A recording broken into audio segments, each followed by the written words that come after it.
Peak Katy 30 years from now, no one will know her name. California girl era. Yo, California girl era with Katy Perry. Katy Perry is not touching peak Taylor Swift. Hey, hold on, Byron, you said 30 years. Does anybody else have issues with the audio, or is that just me? Could be just that's just you. Yeah. It's just me. My audio is good. Maybe they don't want to hear us praising Taylor Swift. Taylor Swift doesn't even have a real peak though. She's just been like the whole career is the peak. That's what I'm saying. That's what I'm saying though. That's what I'm saying. Ever since like Love Story. Mars Jalen, any basketball comps for Taylor Swift? I mean, shoot, you talk about Taylor Swift is what LeBron fans think LeBron James is. No, I mean from the start of her career. Think? Yes. What they think LeBron James is Taylor Swift. Honestly, it could be LeBron James. You just think she's cute. Career. Hits after hit. I thought Katy Perry clears Taylor Swift in that department. I ain't gonna fight you. Katy Perry in her peak was that girl. So what's Katy Perry? Who's her comp? She had a nice little run. It's like a super echo. I gotta Tracy, you jump out and load back in or something. Come back and jump back. Come back in. This is peak chat right now. Okay, think about it. Katy, she probably had like a 2 to 3 year run where she was like the biggest artist in the world, hit after hit. Katy Perry can be like Grant Hill or something, but Taylor Swift is she had a little more than that. She was the biggest artist in the world for hold up. The disrespect is crazy. That's not disrespect. She doesn't touch Taylor Swift. I don't know what to say. There gotta be someone better. Not Cole, man. Who had a run for like 3 years where the best player in the world and it kind of fell off? Can't be Steph. He was never the best. If Katy Perry and Taylor Swift had a versus, Katy Perry's clearing. I don't know what you're talking about. Ain't no way. If you're going hit for hit, it's a wrap. Katy's clearing. What? I mean, look, Katy Perry. I mean, Love Story is clearing everything with Taylor Swift in Katy Perry's category. That song's just no, it is not. We were both young when I first. What? That song was a banger to this day. I'm gonna let y'all keep going. I just want to address something really quickly. Hey, Sosa, let's Tony in the chat. I see you. Sosa, let's Tony in the chats. Just so you know, you don't sell out stadiums and you can't sing. So if you're gonna talk about what you know, my man. You don't. Your albums don't go 6-7 times platinum and you can't sing. That's not true. And you're continuously doing that. That's not true. So kill it. Yeah. I'm gonna step in though right now. PC Music's coming soon. Mars can get off all his Taylor Swift agendas, and Domo can trash him about how she doesn't stand up to Katy Perry. Crazy take. And you gonna talk Sonny Rollins? She owes Beyonce some hardware too, by the way. But anyways, today is a special day for Player's Choice. It is the Godfather of Player's Choice himself's birthday. It's Shaq's birthday, so I just want to give Shaq a big shout out. Say what's up, you thought I was gonna say myself? No, I wanted to know who the Godfather was. You did a little pause for dramatic effects. I was like, oh, okay. Yeah. It's the Pat Riley Player's Choice birthday. It's Shaq, so I want to just give him a shout out. Also shout out Player's Choice as well. And right from the top, you guys drop the happy birthday Shaqs in the comments. Send him some love on his special day. And right from the top, I want to go ahead and get into it. Oxy just pulled up. My dog Mustard just pulled up. Yeah, we got a full house today. And right from the top, it's been a lot of news this week. And I want to kind of get on everything. I was hearing that the Chicago Bulls were supposed to actually be the Heatles. LeBron, D. Wade, and Chris Bosh were supposed to go to the Heat, but they weren't able to trade Luol Deng. It was a failed trade. So I want to ask two questions, a double-sided question. I want to say, how much do Bulls fans probably hate Luol Deng right now? And then also, what do we think they would have did in a 4-year span? Obviously, they got Derrick Rose, they got Dwayne Wade, LeBron James, Chris Bosh, and Joakim Noah at center. What do we think this team would have done? I think they would have got maybe one championship for sure. I don't think the fit with Derrick Rose is necessarily the best. I think he needs the ball in his hands to be optimal. LeBron needs the ball in his hands. D. Wade to be optimal. So I'm not sure about the fit in total, but I think the talent would prevail in a sense. So at least one for sure. I do question the fit though. The fit with Derrick Rose there, again, a lot of ball handlers, ball dominant players. I do want to question. I know spacing at that time wasn't as important. The spacing would be problematic in today's NBA. During that era, you didn't need as much shooting as you needed today. So that's a question. But I think they would have got a 1 for sure. And the others, I'd question. You wouldn't question the fit if it was Kevin Durant instead of LeBron, but I guess I ain't gonna lie. I might not. 4 rings. 4 rings straight. I don't know why this isn't even a conversation. That's 4 straight rings. Derrick Rose. Honestly, at that time, the 2011 thing with LeBron doesn't even happen. Let's be real. LeBron does it. He doesn't even need to be 100% LeBron James playing with that team because you have an MVP Rose who everybody knows how I feel about him. But in this case, hey, he's playing with LeBron. That's a different guy. MVP Rose, caliber player, and Dwayne Wade still on good legs. LeBron doesn't have. That was the problem with the Heat. LeBron started playing bad, and it was just Dwayne Wade that was producing. So he had no help. Derrick Rose would have helped. They weren't stopping Derrick. You had no answer to stop Derrick Rose, LeBron, and Dwayne Wade with Chris Bosh out there extending the range, being able to hit a jump shot or 2 and play defense. Well, the defense of Jakim Noah and Chris Bosh would have been crazy. Yeah, Bosh is there in this scenario. In this scenario, Bosh is there too. So you got Bosh and Noah there in the front court for the defense. You're not stopping that. The Mavericks wasn't going to stop it. The Thunder would have got swept. I ain't gonna lie, that would have been a nasty sweep. It would have been way nastier for him. And yeah, 4 rings. That's what I'm calling. That's actually like a super duper team, and I mean, I'm a Bulls fan, so I mean, I would have been happy with it. But like bro said, I don't know about that fit. That fit is not really that ideal. Derrick Rose does need the ball, and on top of that, Bron and Wade, it took them a while to get on the same page with their fit. Wade became more of like a cutter off ball. Derrick Rose, I don't know how that fit works, but I do believe they win a championship regardless because the talent is just it's too much. It's too much in that scenario. But yeah, that fit is. Let's say Domo's right and they win 4 straight. So LeBron wins 4 straight in a Bulls uniform.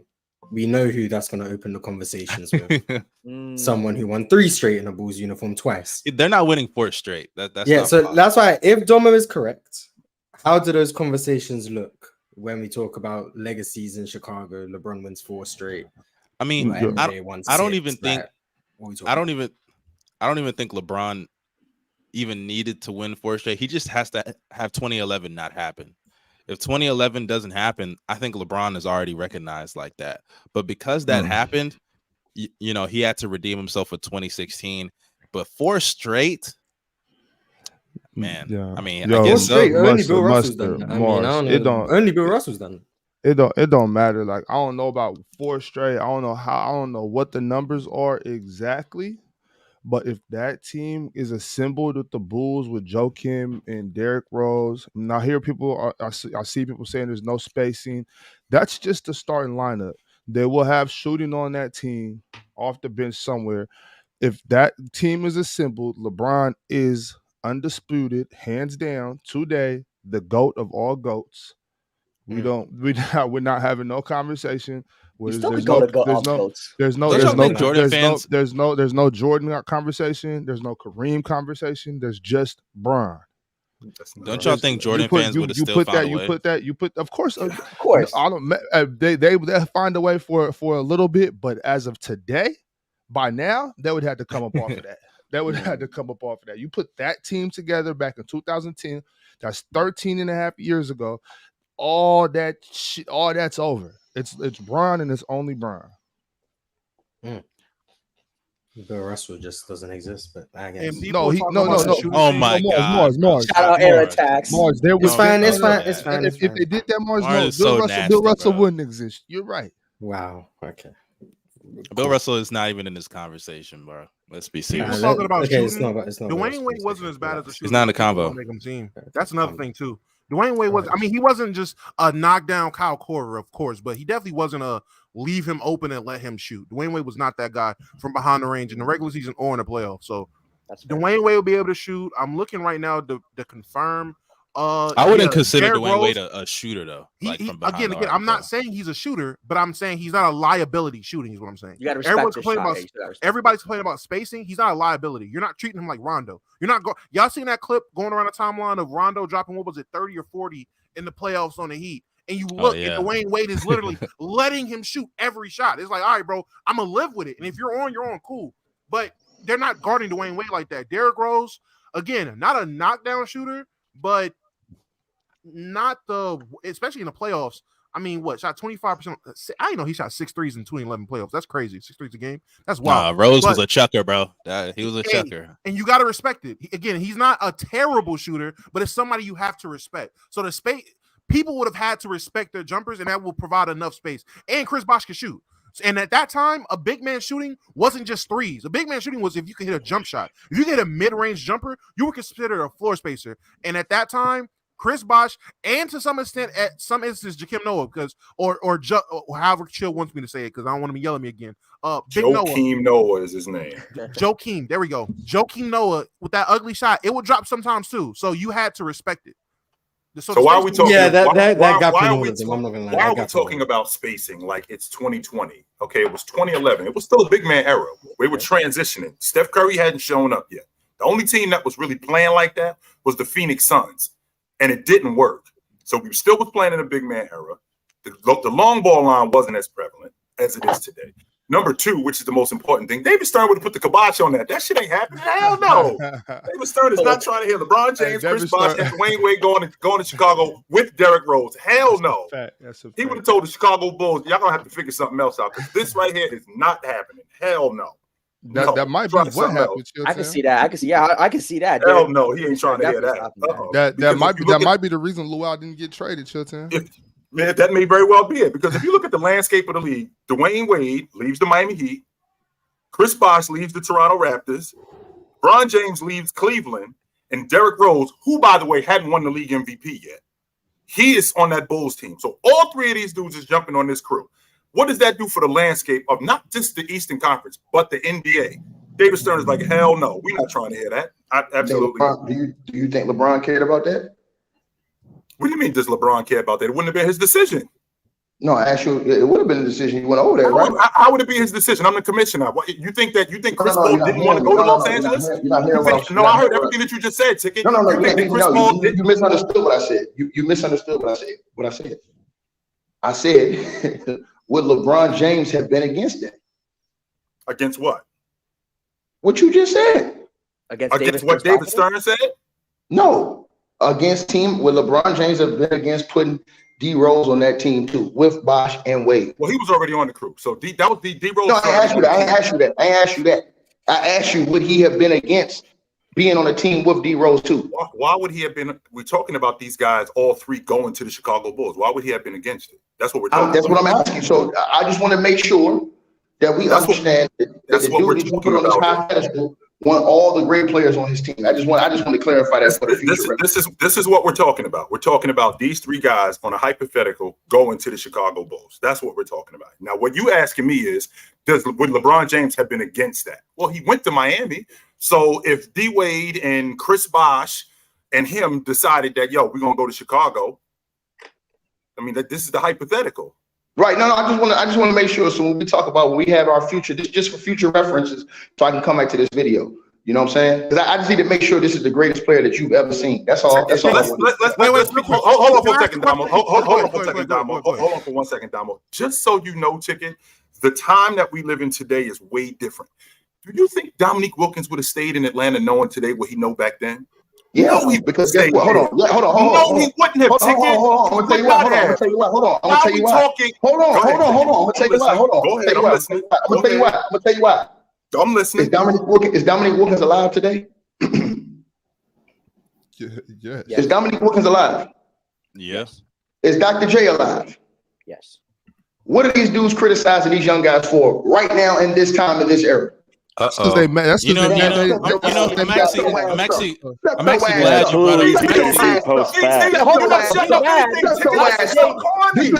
This is why I'm necessary around here to cut the cap. These dudes are alive. These dudes are alive right now. They're alive right now. They are alive right now. He just got finished tearing Katy head off for all this jumping.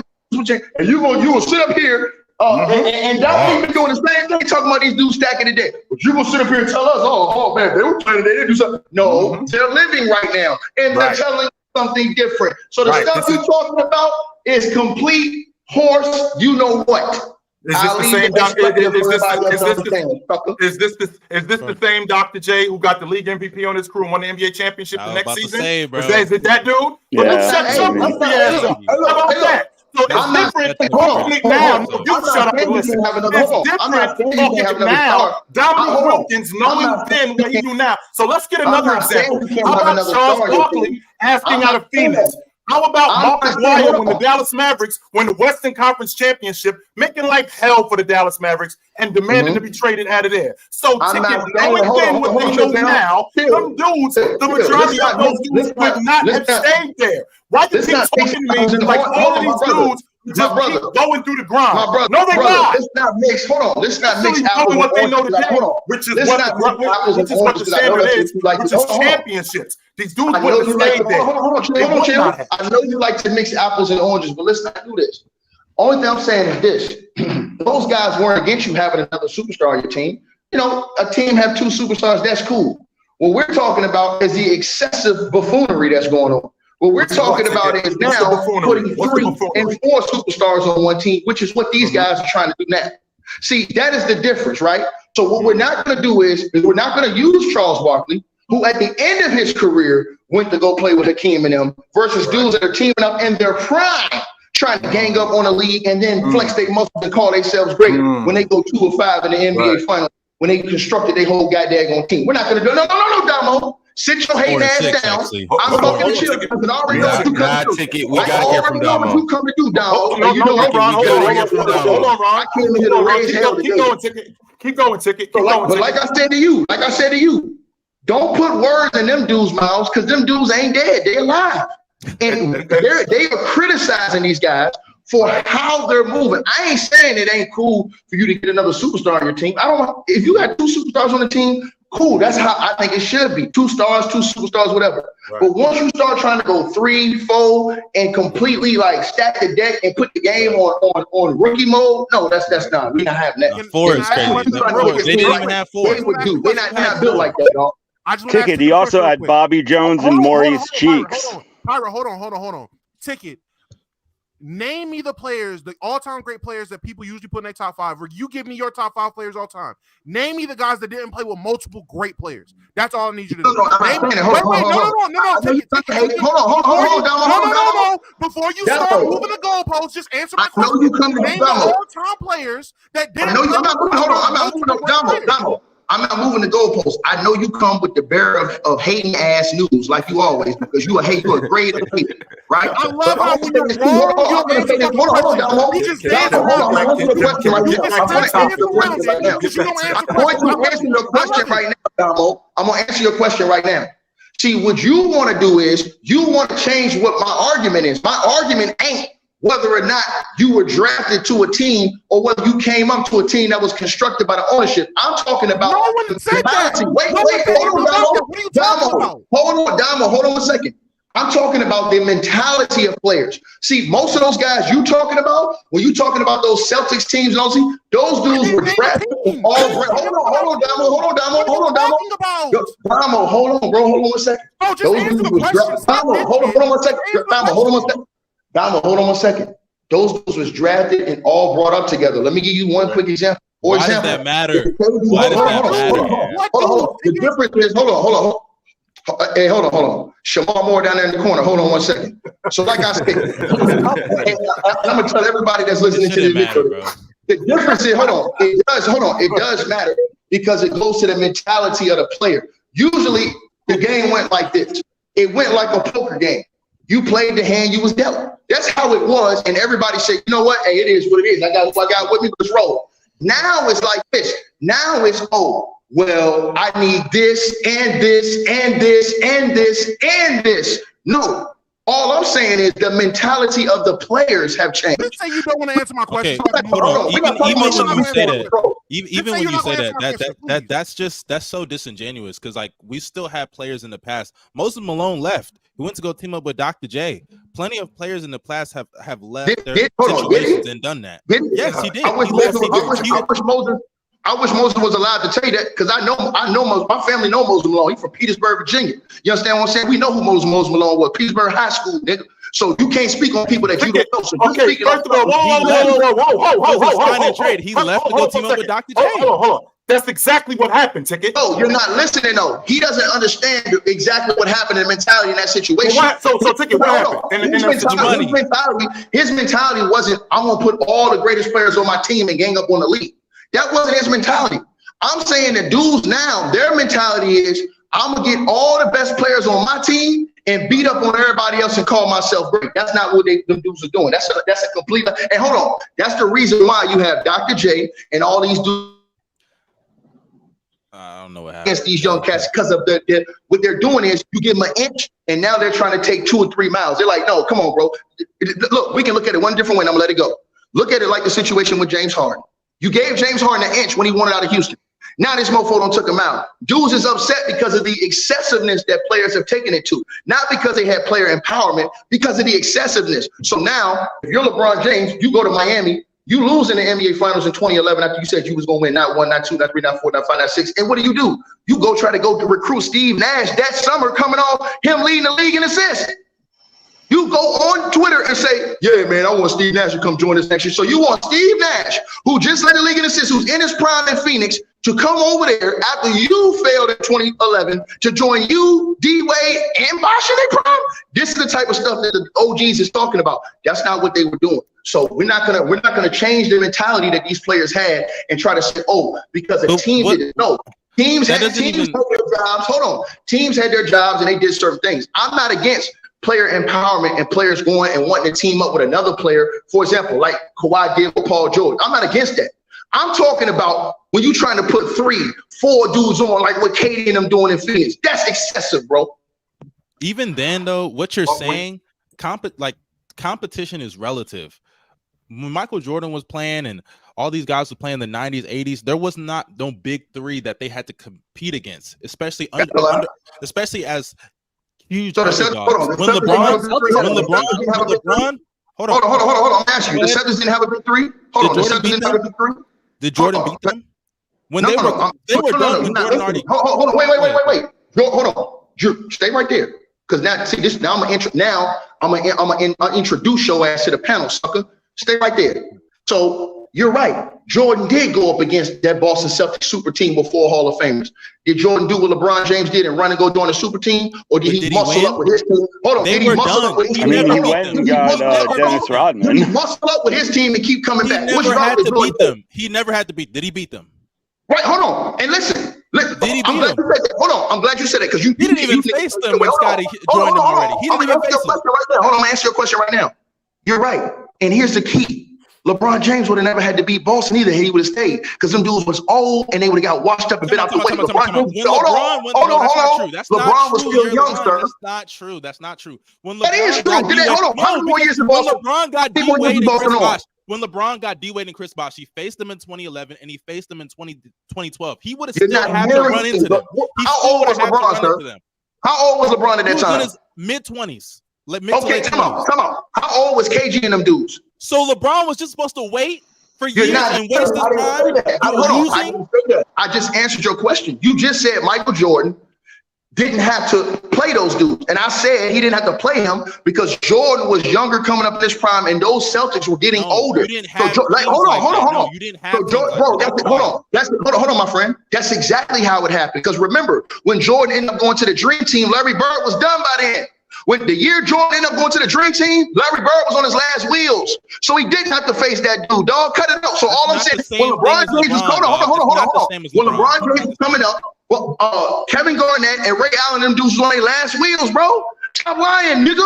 Stop lying. You're saying that, but he still faced them the next 2 years. So he would have still had, if he stayed, If he stayed in Cleveland, he would have still ran into them and lost again twice. He would have lost twice. Right, hold on. You're right. How many times did Michael Jordan play at Celtics? How many times? He only faced them in the playoffs? Twice. 86 and 87. He played right. So he played them twice too. Now, nigga, put that in your pipe and smoke it, nigga. Wait. Doesn't make any sense. What does that have to do with anything? It does. Come on. It has something. Hold on. It has something to do with something because listen, What was the last year, Chilltown, that Boston played? The Celtics big three was together in Boston. The last year. What was the last year KG, Ray Allen, and Paul together in Boston? I think it was 13. I think that 13, was their last I believe. season. Yeah, 13. 13 or Right. 14. How old was LeBron James when they left in? He was 29 at that point. Thank you. Thank He you. was 20. He was 29 at that point. And the Celtics were all like 34, Thank you. 35. Thank you. Right. They were already Right. Hold on. So you're saying, I want to make sure I'm understanding you're you, Ticket. saying by then. Hold on for a second, Mustard. Hold on for a second, Mustard. So I want to understand, because I want to make sure I'm understanding your logic, Ticket. You're saying that by 2013, they were already old. James, at that point, had he stayed in Cleveland, he would have been able to surpass them by then. Is that what I'm understanding? Yeah, because hold on. Did Dwight Howard beat them niggas? And they wasn't in full strength when he beat them niggas. He beat the same Celtics team. KG was out. KG did not play. You know, that's what I'm talking about. That's what I'm saying. Hold on, time out. That's my point to you. The Celtics were old and breaking down at that time. That's my point. LeBron James was still extending. Huh? Now, so you're telling me, let's say LeBron does that, right? Let's say he loses to them another 2 times, right? He runs into them and loses to them, right? So tell me this. You think LeBron's still winning a championship in Cleveland? Let's say he gets to the finals and faces that Spurs team. That Spurs team, he's winning a championship against that Spurs team. I'm gonna answer this question to you. Yes, and the reason is because the proof is in the pudding. Before he left, the Cavs were winning 66 games. They were winning 60 games. Because of him, Ticket. He's not over this 20,000 times already. I'm so sick of this. Because of him, Ticket. How many times we gonna go over this? I'm so sick of this. You easy to beat. Oh my God! I'm so sick of this. Go ahead and make sure you take your blood pressure. Because of him, Ticket. Hey, chill. If that's the case, oh my God! I ask everybody that's listening to this video, if what Chilltown just said was true, and the only reason why they won 60 and 66 games those seasons was because of LeBron, why the hell they ain't won them the years before when LeBron James had different role players? Sucker. Why didn't they win it? Because he was younger and he was a much better player in 2008-9 than he was in 2006. Let me get this right. So let me get this right. So the cast of role players was a complete different cast from when he went to the finals to when he was winning 60 and 66 games, when he was winning more seasons in the regular season. But the only reason that they won those amount of games was because of LeBron James. It wasn't because Bullethead Mike Brown was coach of the year. It wasn't because Mo Williams was an all-star one of those seasons. It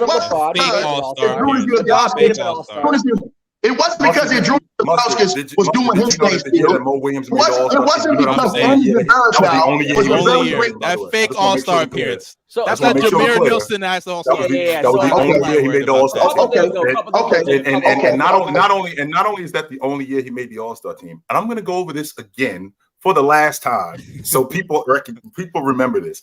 In 08-09, LeBron James won the league MVP. He led the Cleveland Cavaliers in points, rebounds, blocks, assists, and steals. Hey, Mars, if you was in the street in the United States and you wasn't covered in that little bubble they put you in, you would have got your little hating ass beat. You lucky they protected your ass and put you in there. And that's the real reason I didn't want to go out there PC weekend. I didn't want to put my hands on your ass because y'all really don't know how I get down. You think I just be talking?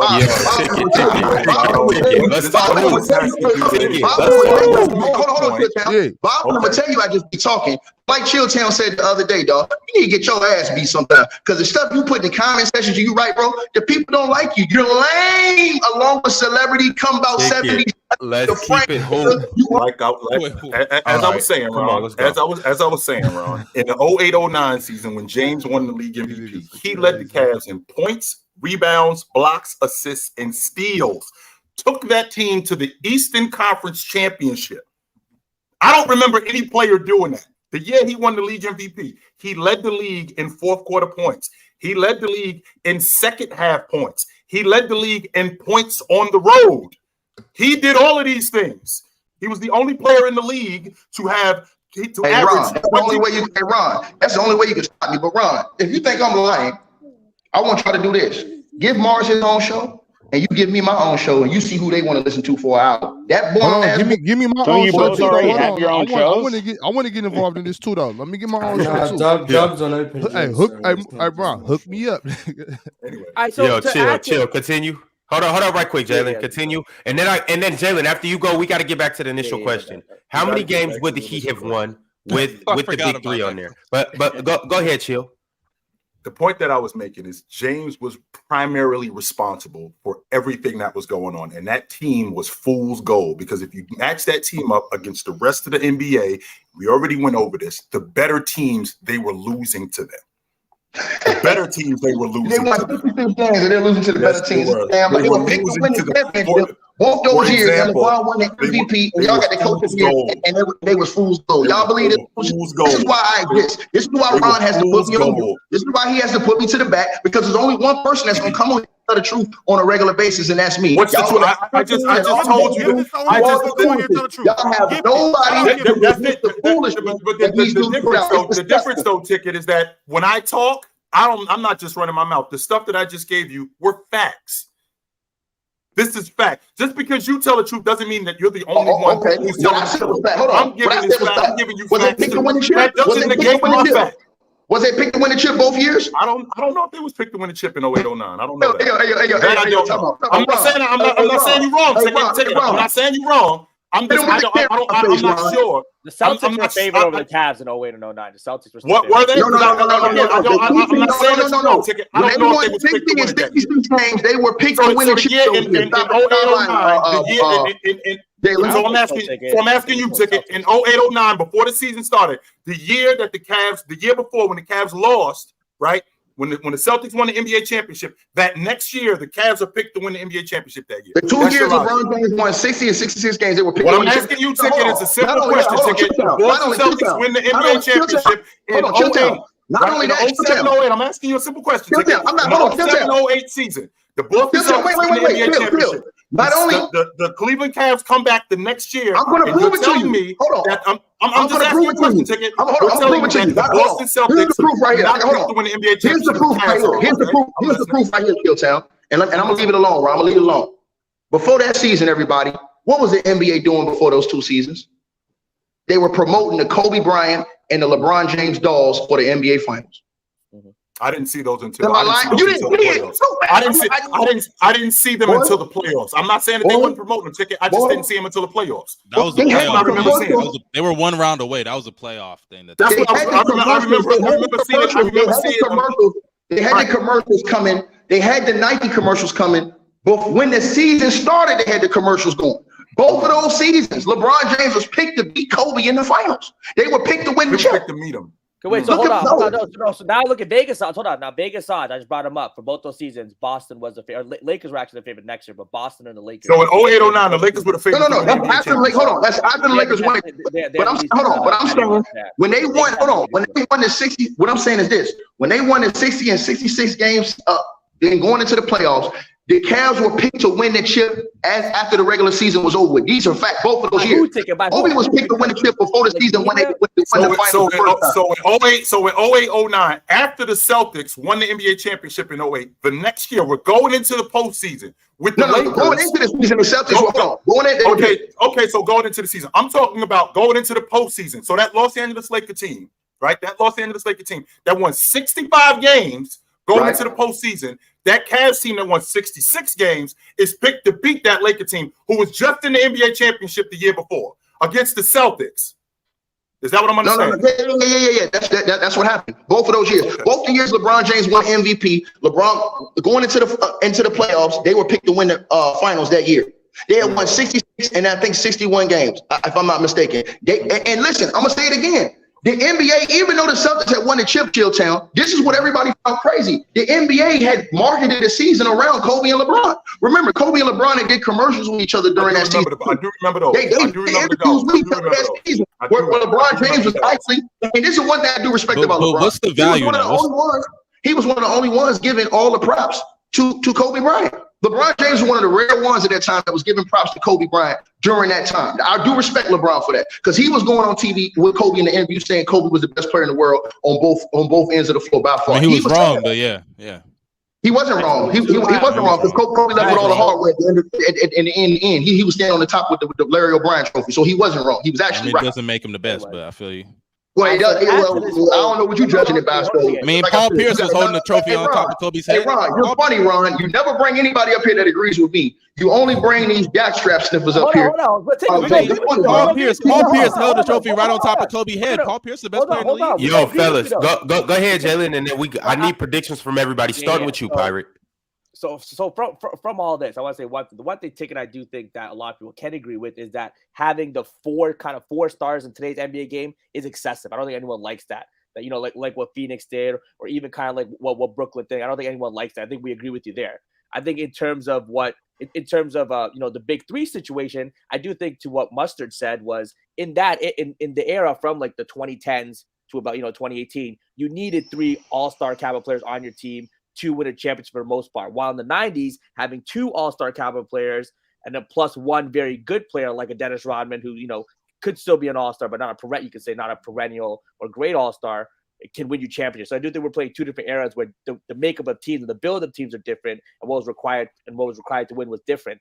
And after that, I want to say this whole concept of people being like, it's okay if they build a super team around you if it's drafted, but it's not okay if you build a great team around you if you get to pick and choose or do it in free agency. I think that's a little flawed. Some people are put in optimal situations if you're drafted by the Spurs, or Lakers in the early 2000s, whatever the case would be, where you're put in an optimal situation to win, while other players are put in really bad situations to win. Right? They're drafted by terrible organizations who don't surround them. If Kobe Bryant was drafted by the Charlotte Hornets, I think he would have made a move and gotten himself out of there if they didn't optimize him.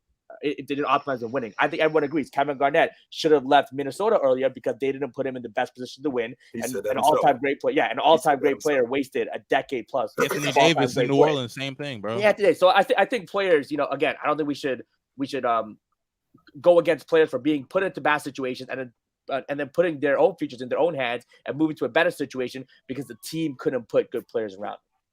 So that's all right. So we're gonna put that's cool. If you want to put on the team, that's cool. I thought Kevin Garnett just didn't do what he was supposed to do in a lot of those series. He was getting beat in the first round. So I just thought he didn't step up his level. You know what I'm saying? Because I seen Dirk wear his ass out in the first round when they played. There was the first round series he didn't perform like he needed to. I'll give you that. That's for sure. Fellas. All right, Pirate. Starting with you. How many games do the Chicago Bulls win with LeBron, D. Wade, and Chris Bosh? And Derrick Rose? And Derrick Rose. And Joakim Noah. And Joakim Noah. I mean, how many they could win like 70 plus. Hold on. This is actually the question. Over a 4-year period, like those 3 spent with the Heat, if they're on that Bulls team, what do they do? Championships and etc. I mean, if you just kept the Bulls the same and added those 3 players, I think that would be probably one of the greatest teams of all time. But I would have to see how the salary cap would work out with that situation, though, because I'm sure you would have to. The money is legit. All of these crews, these then it's one of the greatest teams of all time, and they could win 70 plus games and reel off 4 rings in a row. I would say. I mean, totally disagree. Okay. Mars, we haven't heard much from you today. How do you feel about this almost super team? 2 rings. 2 rings? Are they back-to-back, Mars, or are they spread out? 11 and 12. So they win it in 11 and 12, and in 13, they don't win it. Who did they lose to? The team in the finals. Spurs team. And then same thing in the 14? In 14? You got the Spurs packing them up back-to-back years? Spurs a better team, Ron. And this is the type, and listen, I don't like that little UK punk Mars, but I agree with him on this. He's right. He can be my tag team partner on this because he's right. What he's saying is you guys are just putting together star names. Derrick Rose do not fit with D-Wade because Derrick Rose and D-Wade do, hold on 1 second. Hold on 1 second, Mick Foley. Derrick Rose and D-Wade do the same thing. Right. So we're going to run into each other. Derrick Rose is not a dude that can spread the floor. If you put the ball in LeBron James' hands, which is what they had to do to win, that means all those guys around you need to be able to spread the floor and hit shots. Derrick Rose could not consistently do that. Neither could D-Wade at that level. D-Wade adjusted his game, but he was a second guy who got the ball a lot. Then you're talking about Chris Bosh even being reduced even more as an offensive player and as an offensive threat. Then you're putting Joakim Noah in there too, another dude that can't shoot the ball. Come on, man. You got real problems. So, yes, they probably would have won 1 or 2 chips based off talent. Those are problems. That's the kind of problems I want to have.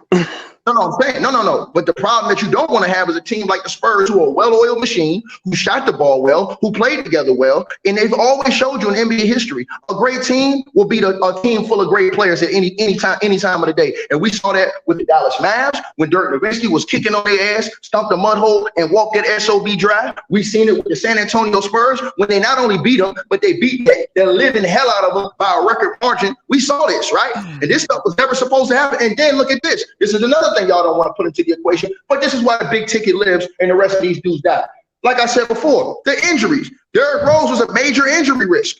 Also, Dwayne Wade, his injury started to break him down. So Chris Bosh, he ended up having the blood clot issues. So they would have had a lot of issues due with injuries as well. And then you wouldn't have had no space to fill out a bench of shooters and other guys. They still got Kyle Korver on that roster? No, because those other guys, where's he going to play? Because if you're playing those guys, he's gonna play off the bench. Just like no. They still got. Hold up real quick. I'm asking that they got bench players, right? So I'm assuming. No, it's not gonna be no bench though, Bob. Well, look, this is all hypothetical. So we can't say for sure. You know what I'm saying? But I'm saying hypothetically. Let's say they got some shooters off the bench. If they got some shooters off the bench on that starting lineup, then they win as many games as they want to, pretty much. Like. When you say how many games does this team win? They win as many games as they show up to. All right, so how many championships over a 4 years? They got 4. If they play together for 4 years, they got 4 championships. They beating the shit out the Spurs. False. All right. Bro, is the entire Bulls roster, Joakim Noah, Luol Deng, is that better than the supporting cast that James Bosh and Wade had in Miami? Respectfully, Mick Foley, let me ask you a question. There's only 48 minutes in a basketball game. LeBron James and them in their prime. Hold on one second. You do get diminished returns with certain combinations. LeBron James and them dudes are in their prime. LeBron is playing 37 minutes. D Wade is playing 37 minutes. Derrick Rose is playing 37 minutes. Chris Bosh is playing 34, 35 minutes. Joakim Noah is playing around 28, 29 minutes. Where are the minutes coming from for all these other guys y'all say is on the roster? I need to know. You don't need. Now you're plugging in Joakim Noah playing defense and passing the ball to these 4 guys. Now you got Derrick Rose. Didn't LeBron James to win? Didn't he need guys who could spread the floor and hit shots at that position? Dude, that would be an amazing defensive team. It's still a weak. It would be an amazing. You would have Wade, Noah, and Bron and Rose passing the ball to each other. I mean, come on. Man, it's still a weak ass move. Like it's still a weak ass move. I can agree with that. Like the move is weak.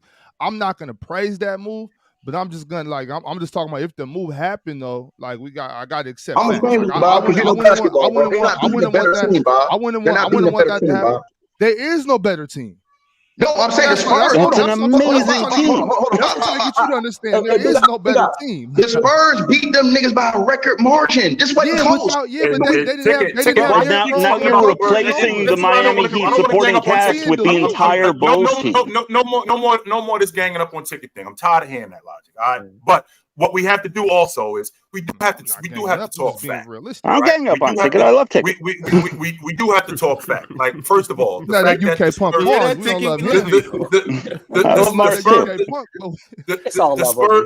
Spurs did beat the Miami Heat in a record margin in 2014. The Heat did beat them the year before that, though. That matters. It wasn't like they just mopped the floor with them dudes. And Wade they was did worse. lose to them. They did lose to them the year before that. But with that being said, I'm not sure. And by the way, Carlos Boozer was on that crew too. So in addition to Joakim Noah and Derrick Rose, Carlos Boozer is on that crew too. Where he playing? He playing in front of body? Who's coming out the bench? I'm saying you got to think about this as a team and not just you got to think about right. And y'all not thinking of it like that. Right. And not only where's the run, remember who we talking about here. We're talking about a younger Tom Thibodeau. He running them dudes into the ground. He's absolutely playing 39 minutes.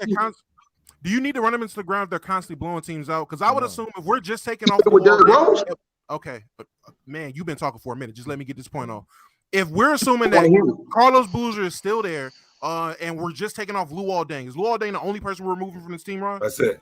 That was all fair. Why we take him off?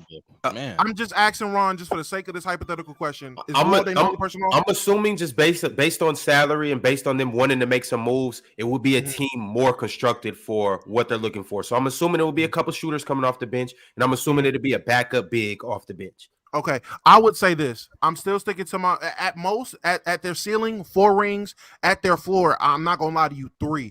I'm with Pirate. The defense will negate the fact that they can't shoot. You've seen it with the 2020 Lakers. The 2020 Lakers were not a shooting team. That team was not known for being able to hit crazy amount of threes or having a crazy high 3-point percentage.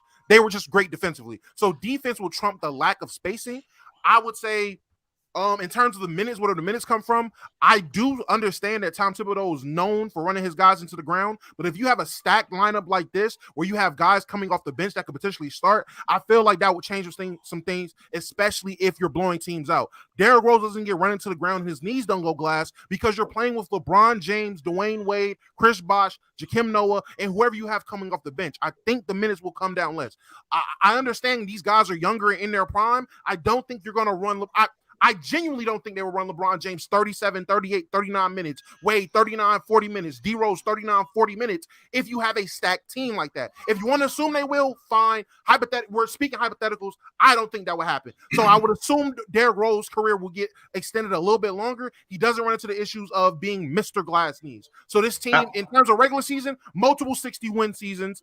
People saying this is the weakest move you've ever seen. Before 2011, this was a 41-41 team. We're talking about LeBron, Wade, and Bosh all going to the Bulls as if they just won a championship. People are comparing it. This is weaker than Kevin Durant. The reason why Kevin Durant's move was weaker is because that team just got finished beating him, winning a championship, going to the finals. The Bulls were a 50. They were a 50% team. They were a 50-50 team. They were a 500 team. I don't see it as the hugest, weakest move ever because this team was not already established yet. Going into 2011, they turned into that 60-something win team. Derrick Rose is now winning an MVP, but now you just trump Derrick Rose becoming this superstar MVP level player with the fact that now you have this super team. So I don't know how. I'm not seeing it as the weakest move ever. It's just them doing what they did before. Instead of going to the Heat, they're going to the Bulls. But Dom, I just got one quick question. Isn't that a problem with Derrick Rose? His inability to shoot the ball and spread the floor, and him having to play off the ball from LeBron James and D Wade, 2 guys that were superior than him. Wouldn't that affect his game drastically because D Rose has the ball in his hands 75 to 80% of the time? Now you're taking the ball out of his hands, going tell him to go stand on the wing, and now what does he do? I'm not gonna lie. I'm so interested in seeing where Luol Deng ends up in this hypothetical scenario. Like if Luol Deng isn't on the Bulls, I wonder where he ends up going and how his career turns out. That would be very. No. But I asked you about D Rose. Don't duck that question. You asked me, don't duck your question. What about D Rose? You ducked my question anyway, Negro. So I'm not answering shit you gotta say. Question. I answered your question. No, you didn't. No, I'm done with this shit. I'm sick of this. I'm sorry. Take ask me a question. I'm sorry. Go ahead. Ask me a question. Hey, like D-Lo Brown. We cool. We go get it. Hey, Domo. Hey, I'm like 7-Eleven, baby. I'm open 24 hours. You already know how I get down. So like I said to you, brother. In the hell is D Rose, who need the ball, gonna function with LeBron and D Wade, who plays like D Rose? I wonder if Carlos Boozer would be coming off the bench in this situation. He would. Carlos Boozer 100% would. I just wonder how that would work. Honestly, I don't even see Carlos Boozer being on the team. I see them flipping Carlos Boozer for some bench assets. And for the record, that 2010-11 Chicago Bulls, Kyle Korver was on that team. You put Kyle Korver, that shooter, next to these guys. You give him that, add one more, maybe like a Quentin Richardson from that era, Jason Capono, somebody from that team. I mean, that team is looking good. So I do Jason understand. Capono, that's too much, John. Hey, y'all, this is why I hate. But I love Domo. At least Domo bring it. He ain't like that other cockeyed dude that got 3 eyes and looking 3 different ways at the same time and then here talking like Duffy. Nah. At least Domo brings it. I like somebody who brings it. You understand? And Mazzulla was up here? To Ticket's point, the redundancy between Rose and Wade is not ideal, but the combination of just pure scoring talent, team-wide defense, and playmaking ability, I think, would more than make up for it. You don't need. Everyone doesn't need to be a shooter. Before the Warriors won, everyone was saying the jump shooting team couldn't even win the championship. And now a few years later, we're saying like you need floor spacing and all of it I mean, you're talking about putting great players together, and there's a ton of playmaking. I'm sure they would figure it out. I think they would figure it out too. To fit again with 3 ball dominant guys, they'd have to figure it out as they play together. So the first season, I could see them winning maybe only 50, 55 games. I think after that they win 60 plus. I think they can make a push for 70 plus in their 3rd or 4th season once they really kind of figure each other out, know how to work well with each other. Their defense would be an all-time great defense. I mean, you're talking about Joakim Noah, Chris Bosh, LeBron at his peak, Dwayne Wade at his peak, Derrick Rose. I think that'd be an all-time great defense. Would give a run for some of these all-time great defensive teams. In the playoffs, I would give them again. I think I'm here 1 ring for sure. I'll give them 3 just because of the talent. I do think they link to the 2014 Spurs because that ball movement. I don't care what anyone says. They were passing that rock like I've never seen before.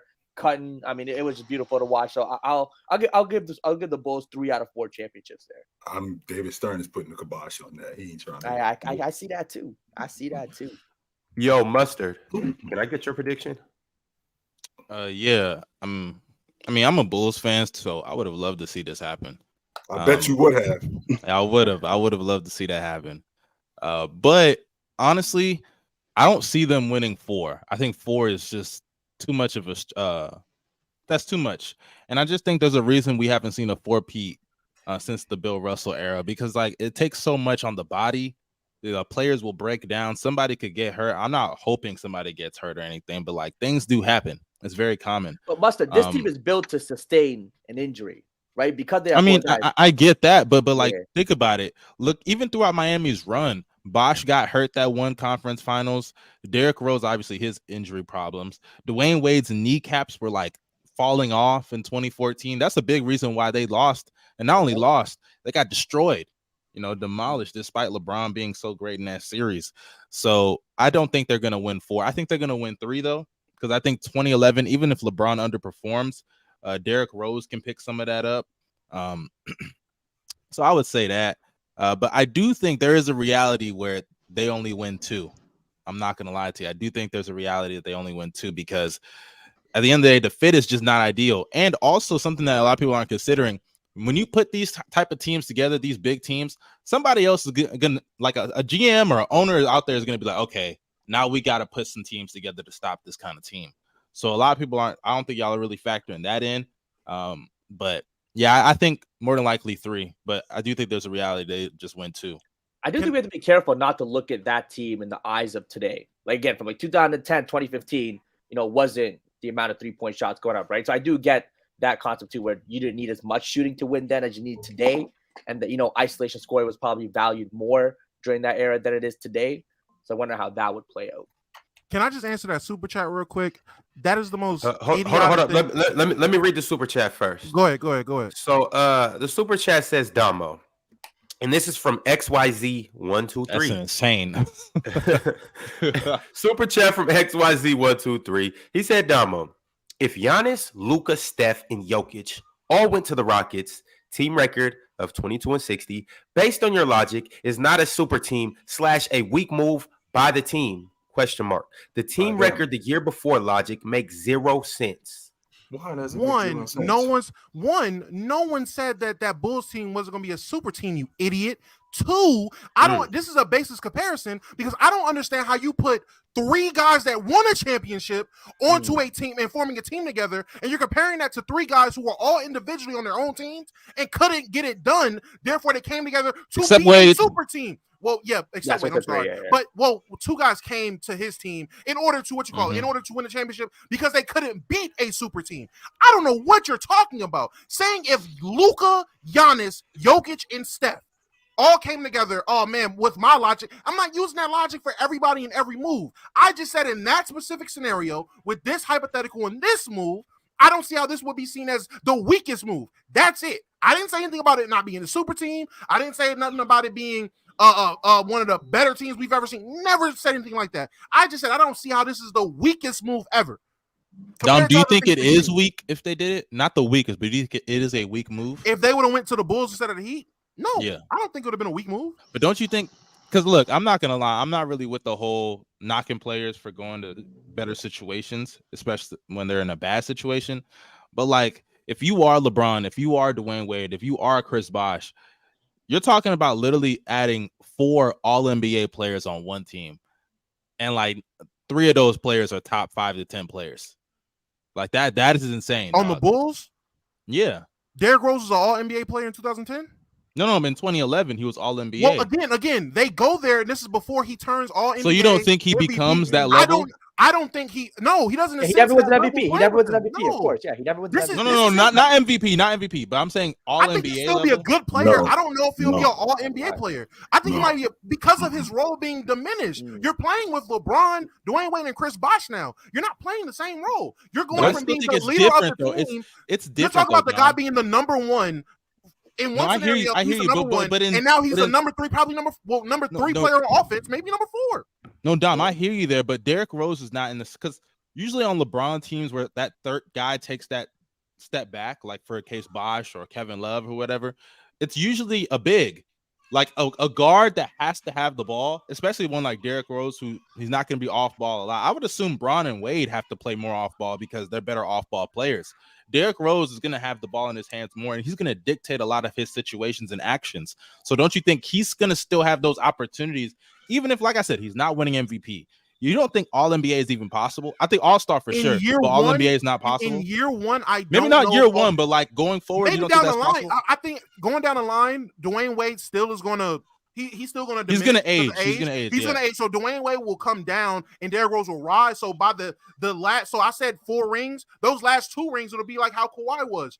He just ascends and takes the spot of somebody that was above him. So eventually he turns to this All-NBA player. Eventually he turns to this great player after developing, but his development is stunted. He doesn't go from 2010 roles to MVP roles in the blink of an eye. It's more of a gradual step because he's playing winning basketball with a group of guys, with a group of guys equally or just genuinely better than him versus him being the leader frame one. So it's different. And everyone on my meat talking about I'm a LeBron defender. I'm not saying LeBron name once in this situation. I'm not talking about LeBron. This has nothing to do with just LeBron. It's all these guys. And to the other guy with the super chat, I got Aljo. Aljo's whooping sugar ass. Sorry.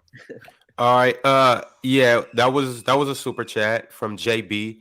He asked Domo, Aljo, or Sugar on Saturday. You just got Damo's answer. Domo, you just got another super chat as well.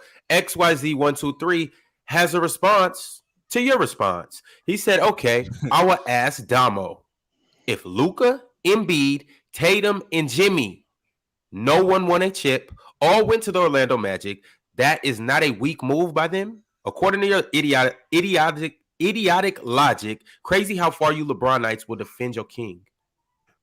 If all these guys came together to beat the 2017 Warriors, no, I don't think that it's a weak move. Because there is a team that's undefeatable and you're trying to beat them. Hence why LeBron, Wade, and Bosh came together to get through the Celtics. Or am I misremembering history? Is that not the case? Is that not why they came together? So they can get through the Celtics? Because I see the era, they needed that. They needed a big maybe am I tripping? Is that not why they did it? So it wasn't just those guys saying, oh, well, we're just going to come together and play because we're tired of playing alone. No, they wanted to get through the Celtics. So if this was those guys going to defeat the undefeatable Warriors, no. But in today's NBA, if those 4 guys came together on the Magic with all those young, talented guys to just demolish the NBA, yes, that would be a weak move. Oh, that's crazy, actually. Orlando with man, that's crazy. Basis comparison. Yo, XYZ. So Paolo in there. Send another super chat because you still send a basis comparison. Keep him coming. Actually, I know he hates LeBron. He's mad that LeBron, put himself in a situation to win. But the fact is, LeBron for 8 years was carrying scrubs. He was carrying scrubs. Like I said, he made Mo Williams an All-Star. Not even just that, Jalen. I get confused with this convo because it's just like, even if you say the Heat team is a super team, I don't think the Cavs were a super team. I don't. And even when they won their championships, Kevin Love was hurt. Kevin Love barely played, and when he actually made them worse against certain lineups, especially against the Warriors. And then he won in 2020 with AD. The Cavs and Warriors were really balanced teams until Kevin Durant got there. I mean, both at full strength were a great matchup teams. Like it would have made for an incredible series. If Kevin Durant never got there for the next 2 years, it was just the Cavs and the Warriors and their I think Kevin Love made them worse against the Warriors, personally speaking. I don't think Kevin Love was a good fit against them. Yeah, matchup wise, yeah. You could say that. Draymond always punked Kevin Love in those matchups. He did. He didn't in Game 7. Yeah. All right, he fellas. He did not in Game 7. No, he didn't. Oh, you said he didn't punk him in Game 7? You mean like on the glass? Yes, sir. Kevin Love showed up there. But, hey, but Draymond showed up too in that game. Yeah. Best game of his life. Nobody talking about the fact that Kevin Love had 15 rebounds in that game 7. No, Kevin Love showed up. He did. All right, Domo. XYZ, since we're already in the midst of this dialogue, I'm gonna bring it back up. He got another response for you. XYZ123 said the Celtics just lost that finals. What are you talking about? They also went to game 6/7 against other teams. Stop capping. Who are you talking about? Who is he talking about? He's talking about the fact that I said that those guys came together on the Heat to get through the Celtics, but which is again chill. Which is true. Yeah, they said it. They said it. I'm not making shit up. I'm not just up here talking. That is something they've all actually said. They came together to get through the Celtics. People want to bring up, they weren't unbeatable in 09. Yeah, goofy. They were injured. They weren't healthy in 09. Oh my. Please. Their best player literally got hurt. I'm on record saying if Kevin Garnett doesn't get hurt, they beat the Lakers again in the NBA Finals. Yep, 100%. I don't even think that's a hot take. That's clear in my opinion. They beat them again. Kendrick Perkins missed game 7 too. In 2010. Yeah, 2010. And if I'm not mistaken, I think even Kobe said he didn't feel satisfied after winning that 2009 ring because it wasn't the Celtics. He wanted that rematch against the Celtics as well. Well, Gasol needed that. He needed that bridge year, which he got. In 2010, he was more prepared for Garnett than he was in 2008. Mm-hmm. He wasn't prepared for him at that point. And playing in the NBA Finals in 2009 prepared him more for Garnett in that Celtic front line. To be fair, didn't he go through Duncan, though? I know he struggled in that series, but he went through Duncan in, I want to say 2009. Yes. Right? They won. Yeah. They won. He didn't play games. Wow, go back to that game super chat. Go back to that game super chat. I think it was 08. They beat 08. Yeah. It was 08. They beat them in the West Finals. 2 months ago. Yeah. That beat them in the West Finals in 08. Somehow this conversation became. Hold on right quick. Let me read it right quick. Bam Gabe, formerly known as SSJ Gabe, said, y'all thinking this argument is only about LeBron shows a lot how y'all care more about LeBron than actual Bron fans. Only one person turned this conversation to a LeBron conversation. Only no, one. The chat. Yeah, I seriously wasn't even thinking about just LeBron. I'm just like adding up the talent of all the players. I don't understand what his point even. For some reason, LeBron became the center of this argument because people were mad. We're talking about super teams and giving LeBron excuses, this and that. So when I say LeBron has been the singular athlete who's pushed basketball narrative debate talk, this is what I mean. Somehow LeBron gets brought into every conversation for no reason because people are upset he is the GOAT. Jalen, it's not even just that. It's not even just that. I'm just like, bro, MJ was pushing basketball conversations in the 80s and 90s. He did. Nobody's gonna talk about Chris Bosh. Like nobody cares about Chris Bosh going to Miami. It's because LeBron is that guy. He's the guy that NBA has built themselves around. He's the chosen one, from the beginning. That's what they labeled him as. All right, y'all. I'm gonna go. He is the chosen. I'm gonna run down a lot of these super chats, so we gonna get into this, and then later in the show, it was a couple open gym performances yesterday that I do want to play. I want to actually show you guys the performances, and then I want to talk about players that you guys think are gonna improve the most, or just gonna have a breakout season this next year. So we will get into that. But from the top, you guys know LeBron James. When we talk about him, it brings out everybody's, I guess, sensitive side, if you will. So we got a lot of touch. Retire already. Oh damn! All right, you see what I'm saying? You gotta enjoy it, man. Enjoy it while it lasts. Cause when it's over, y'all gonna be crying. I'm like, we're gonna miss him. We gonna miss him when he gone. Super chats. Facts. Hey, same thing with Kobe, man. It happens. Facts. I love it. It's crazy. Maybe I'm tripping, but as a Laker fan growing up, I remember everyone hated Kobe. Like that was a thing. They even had the "I hate you" commercial for Kobe based on how many people hated him.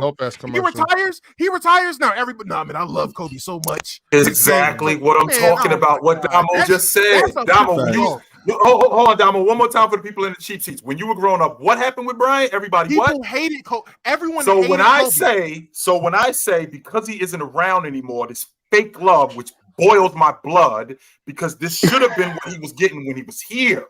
He needed to hear that when he was here. But I'm a hater when I say that. I'm a hater when I say that. To be fair, I do think the difference is Kobe embraced the villain role more than LeBron did. Kobe, you know, with the Black Yeah, he Mamba did. thing. Yes, he did. LeBron only Yes, he did. embraced it throughout Miami. After that, LeBron, Yes, I he think, did. and I'm not trying to be mean here, but LeBron kind of wants people to like him more than Kobe He does. does. It's a Like personality that's just trait. how it is. It's Yeah, a they're personality just trait. different. That's They're not different. that's not being mean. I think Yeah. you know I think I that's think fact. like, Like I think how like normal minded people want people to like them. You know what I'm saying? I want Yeah. people. I want to go places and I want people to like me. I don't want to be looked at like, man, why the fuck is he here, man? He's always fucking up the good time, or he's always pressing too much. You know, shit like that. Like I want to genuinely be accepted where I go. You know what I'm saying? So I I'm can on definitely record, respect Big that. Ox. Also, Domo, I can agree with you. I was the leader of the Hate Kobe Bryant fan club. You know what I'm saying? I You're a Sacramento hated Kings Kobe. fan. Oh, Yeah, he's a Sacramento I Kings hated fan. Kobe Bryant for over a decade. It wasn't until probably 2014, 2013. I came to the party so late and regretted it. Like, man, this dude is really like that. And then he retires. And then he retires 2-3 seasons later. And then after y'all know, you know, his untimely demise. But it's just like, damn, Well, I wish I didn't hate Kobe Bryant so much. It's crazy. Let me put this out there too, though. Let me say this. It wasn't just his demise that got the fake love. It's literally when he retired. Honestly, the Kobe tour is when like a lot of the fake love started. I will say that because someone pointed that out in chat too, and I will say it wasn't his death. It's not fake love, Domo. Just people come to their senses, realizing it's like, just yo, we appreciating. missed like we That's missed fair. that because that's what it was for me. It was not fake love. It was, first of all, I genuinely respected dude's game from the jump. Like, yo, this is crazy. Like I hated him because I'm like, there's nothing we could do about that. You know what I'm saying? But then when I realized, like, nah, like, I gotta respect this. I put some respect on his name. I start watching. I start loving his drive. Start listening to his interviews. I'm loving his energy. I'm like, yo, like everybody should think like this. He's a serial killer in his mind. You know what I'm saying? All I was thinking, Ox, was where was this when he was around? That's all I'm thinking. And why wasn't this love? Like you should have been loving this dude like this because he needed to hear this when he was here. Facts. He needed to hear this when he was got a here. lot of love though. Let's not He act got a like lot of Kobe love. didn't get a lot of love too. First off, the lot of Lakers love. got the biggest fan base in the NBA. Yeah. So Kobe was getting love. Yeah, but it's a love it or also, hate too, it team. And I think the only player that really got like universal love like that was Michael Jordan. And it's just because he was such a big star. He's transcended basketball. He was about, if you played it today, you could argue the biggest star. It's a different time. Yeah, he would, but like even then, like back then, you still had people that were haters. You know what I'm saying? Jordan did push discourse back then. You know, like go look at how people were talking about Jordan before he won championship. They were like, "Oh, a guard can't win a championship. It just can't happen. He's too selfish." You know, like they were criticizing Jordan.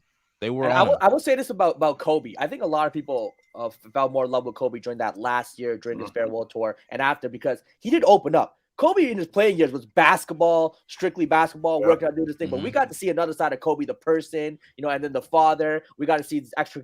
I mean, I know personally, I was following a lot of his finance journey when he joined a private equity firm, Brian Stiebel, and he had his whole art thing, creating movies, books, and all that. That's the we got to see a side of Kobe. The interviews, like his interviews, are legendary. Like I didn't realize how incredibly well spoken he was until that last year before, because I mean, the dude speaks like a lawyer. Like dude could have been a lawyer in another life. That he articulates himself incredibly well. So I just think we got to see another side of Kobe really opened up, which made him fall more in love. And during his playing days, I think it was more so we hated on him because he was just busting our ass all the time. Like he dropped 81 on my Raptors. Like, I'm not gonna be like, "Oh, Kobe." It's like shit. You respect it.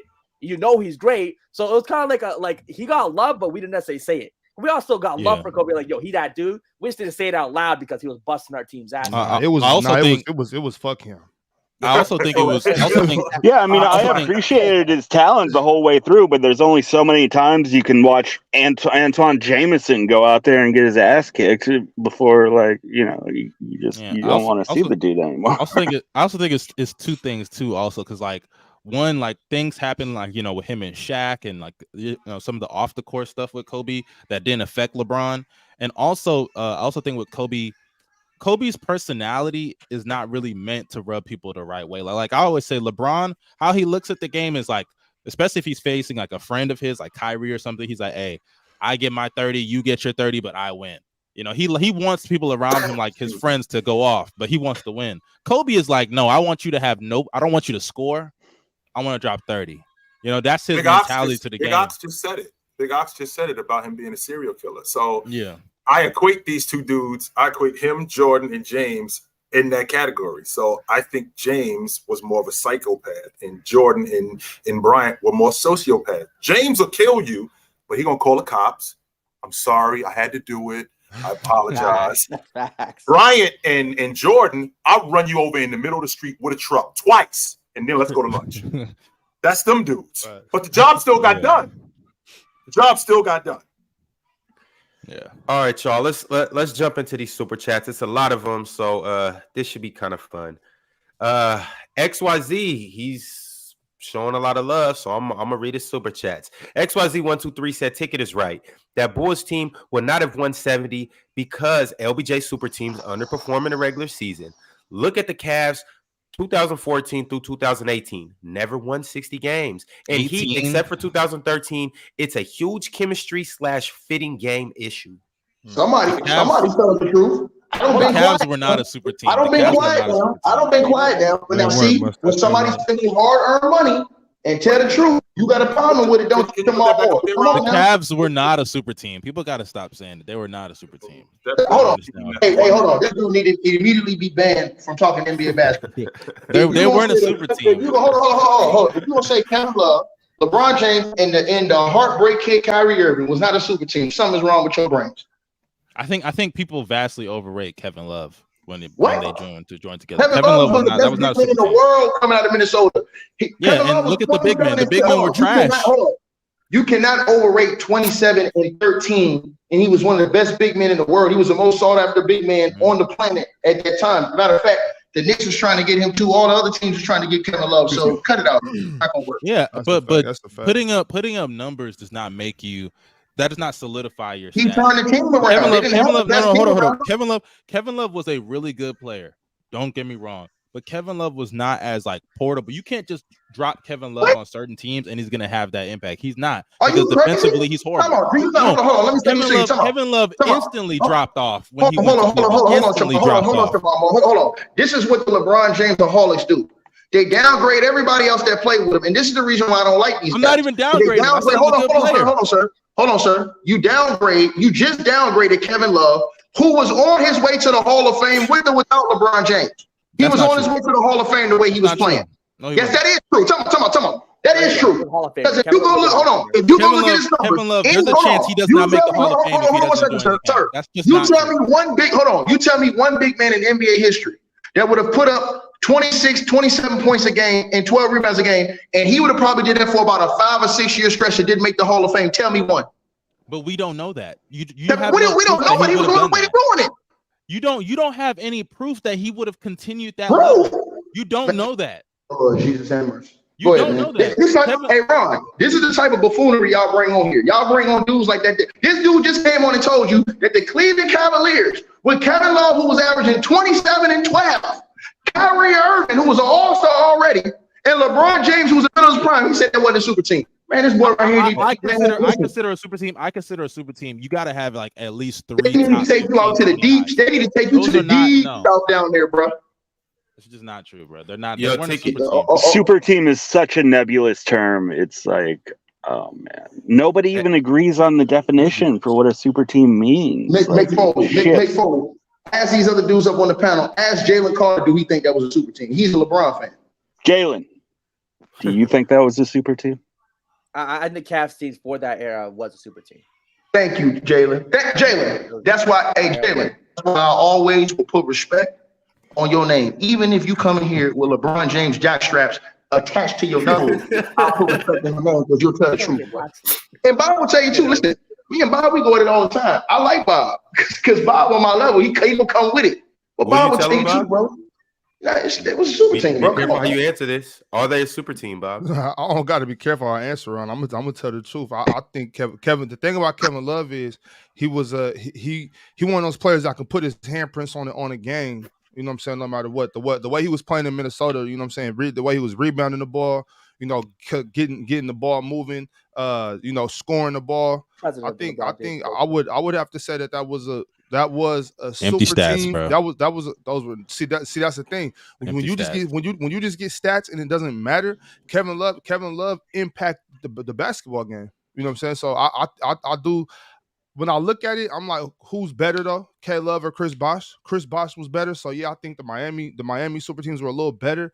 But I mean, the way Chris Bosh was probably top 5 at the power forward position, right? At that point, wasn't he? Yeah, he was. Okay, yeah. So I'm comfortable calling that a super team for sure. I don't think it lasted long because you know that was getting hurt. K Love dropped off quick. His drop off was fast, but at the beginning of that, it was a super team. Yeah. Well, having J.R. Smith, those guys, having J.R. Smith, it's a third option, Bob. Your numbers is going to go like 17. Yeah, but not only stat wise though. I think kind of energy wise too. He wasn't, like in Minnesota. I think he had more energy. He had more of a motor. I think in Cleveland it kind of. I don't know what. Ox. He wasn't around a bunch of mid to trash offensive players eating up some touches. That's all it was. He went from first option to third option almost. So you got to realize that. You're not going to get the same amount of shots. Kevin Love changed his entire game. He changed his entire game. And you know what? When you're a player at that level, you get kudos for changing your game to win basketball games. You get praised in a play. He made them what? I'm not going to. He did. When you are a level of that magnitude and you can change your game to help your team win. To me, you get points for that. You get kudos for that. You're not a selfish individual. You're not only here to score 30 points every night. You want to win basketball games. You got Kyrie Irving and LeBron James on your team. You let them do that. So I get that, but don't you think the production should matter? If you're changing your game, it does matter. So let me ask you a question. Why? What made Kevin Love? Why did he make them worse in your estimation?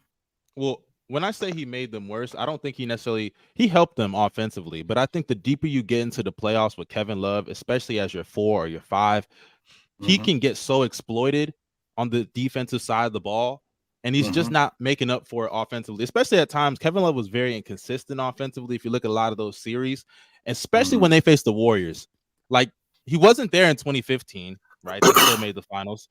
2016, he got hurt at times. I know that game 7, he came up big for them on the glass, but offensively in that series, I don't even know if he averaged double digits in that series offensively. He was not that good. Like 8 or 9 points. So your logic is solely based on him getting to the NBA Finals, even though he was averaging a double-double against Toronto both the times they've seen them in the playoffs, averaging 20 and 10 against them. Toronto, like I said, to get through the East, who by the way was to get through the East. To get through the East is fine. Like he was good for them, even though they proved they could get through the East without him. Right? I don't think they needed him to get through the East. I just think in the finals, to specifically win a championship, Kevin Love was just not the right piece. And maybe it was because the matchup against the Warriors, but that's just how it was. Like Draymond Green peaked defensively. So again, they destroyed him with that high motion offense that they were going up against. He was just not a good matchup at all. So again, we're talking about the NBA Finals, but getting to the NBA Finals, I still don't think they needed him anyway. Really? Hold on. They needed him. He helped them win the chip. He the one that jumped on. He the one that was able to jump on Steph Curry. Hold on. He the one. See, this is the thing I don't like, Ron. And Chilltown, as my brother, you my boy. You know me and you, we rocking like cut off stockings. Let me tell you something, dog. This type of stuff I don't like when you talk about LeBron James. You get bozos like this with the S curl come on here. Talking about goddamn on all these dudes ain't nobody around LeBron. Come on, bro. Like let's just be Let's just be nobody. As a third option, Kevin Love's averaging 17 and 10 as a third option. 18. That is great numbers. 18. Listen, 18. Hold on. Those are great numbers. And then not only that, Chilltown, to get to the NBA Finals, to get the switch off on Steph Curry, and to be able to play hella wide defense. No, we talking about a hold on. Here's a fact. Hold on. And once again, this is what my boy Bob was saying. This is what y'all don't appreciate. You don't appreciate the small things big time players do to change their game when they go in different roles. This is the type of stuff This is the type of stuff they were saying that Russell Westbrook needed to do with the Lakers, which was change his game, adjust his game from being what he was to what he needed to be so that they can win, dog. And when you can't do that, then you look bad. But when you can, like Kevin Love could, you still get crucified. So Kevin Love showed an ability. Hold on. He had to completely change his game because he was a back to the basket, post up big man who could pop out and hit threes. He had to change his game to become a complete 3-point shooter. runner, and a pick setter. He did that, and he stepped up defensively in the biggest moment against one of the most unstoppable players in NBA history, in Stephen Curry. And you gonna sit up here and talk about something? He lowered their value. They went to the finals every single year he was there. Look, first of all, they went to the finals. Kevin Love been to the finals every single year. They went to the what are you finals. talking They about? went to the finals without him in 2015, so they already proved they didn't need him to go to the finals. Okay, and they won a championship with him, bro. But Kyrie got hurt too. Yeah, if Kevin Love and Kyrie were healthy, they would have won in 2015. I think they would have won in 2015 if Kyrie was healthy. I think that's fair. that's possible. Look, I'm with you there. But I think Kevin Love, it would have been like a 4-1. Like it would have been. I do think there's a 4-1. In the finals against that 2015 Warriors team. I don't agree. I got a 4-1. I don't agree. I don't agree. All right, fellas, I got to move on to the next super chat. Go ahead, bro. Next super chat from James Montague. He said, "Nah, seriously, I've been watching PC for over a year now, man. Ticket has slowly over time made me dislike the show, and he's become a liability instead of an asset. The show runs a whole lot smoother without him." Well, let me say this. In my defense, let me say this. When I came here, we had 36,000 subs. Right now, we have 104,000 a year later. Shut your stupid ass up. Take that $20, turn it sideways, and stick it straight up. Well, I ain't even gonna say that on this channel. So, like I said, when I came here, we was at 34. I doubled up with Chilltown. I doubled up with Ron. I quadrupled up with my boy Mars. I cincoed up with Domo. I triple quadruple doubled up with the legend of losing. My boy Fluent, I don't know where he at. He live in the Vida Loca somewhere. My boy Chilltown. And you gonna sit up here and dare talk about the show has done that? Boy, you gonna lost your damn mind, man. We got 100 and counting, bro. Just watch the numbers pile up and look at the scoreboard, baby. And the Big Ox Mob, y'all already know what it is, baby. That's how we do. Hate it or love it, baby. The underdog's on top. Hey man, chat. Y'all need ticket, man. Y'all need the energy. Y'all need something different. Someone different brings a different opinion. That's what you need in shows like this. Can't just have everyone here agreeing all the time. It'll be boring. Y'all want to be watching. Hey, ticket, right quick. Need my haters. Can I get a start bench trade cut? Yeah, let's do that. Start bench trade cut. All right. The first person you get is Shiloh. The next person you get is Jalen Carter. The next person you get is this guy right here. Yeah, hey, Mustard, you're getting thrown in the fire. And last but not least, you got gifted. Start bench cut trade or start bench trade. First of all, we cutting quadruple wise. He getting out of here. Dude, they be looking at 5 people at the same time and talking all slow, acting like I don't know what the hell wrong with him. He out of here. And y'all know who I'm talking about, the ungifted dude. Yeah, get him out of here. Then this dude right here just came in here and said the Cavs wasn't a super team. So yeah, we traded him immediately. We traded him. Hey, you're gonna get a lot. You're gonna get a lot from me. I ain't gonna lie. Showtime Sean Porter shallow. We let him sit on the bench. And of course, we're gonna start Jalen Carter. I don't even care if Jalen's a broad fan. But hey, Jalen Carter is a big dog. Y'all talk all this stuff about Jalen, bro. I'm rocking this dude, bro. Jalen Carter's a big dog. I don't think y'all know it. Better realize it. Talk about it, ticket. Take a cooking. I do. You already know. Facts. Hey, Eli the Misfit said cut and trade Mustard. He be hating on my Heat. I do. I definitely do hate on the Heat. Why you dislike the Heat? It's just I'm a Giannis fan, so that's where it started from. I ain't gonna lie. That's hey, if you want some entertaining content, that's somebody you need to get up here one day. Eli, oh my god, is that Eli though? That's Eli. That is Eli. Mustard. And let me say something. I like guys like I tell y'all I hate Domo, but Domo put the work in, man. Like, come on, bro. Like y'all see me talk this stuff to Mars, and yeah, Mars need to get a wedgie a lot of times and need to get a whatever. But Mars put the work in, bro. Mars put the work in. I watched Mars on here for a long time putting in work, bro. He earned his stripes. Big Ox Bob came in here putting his work in, bro.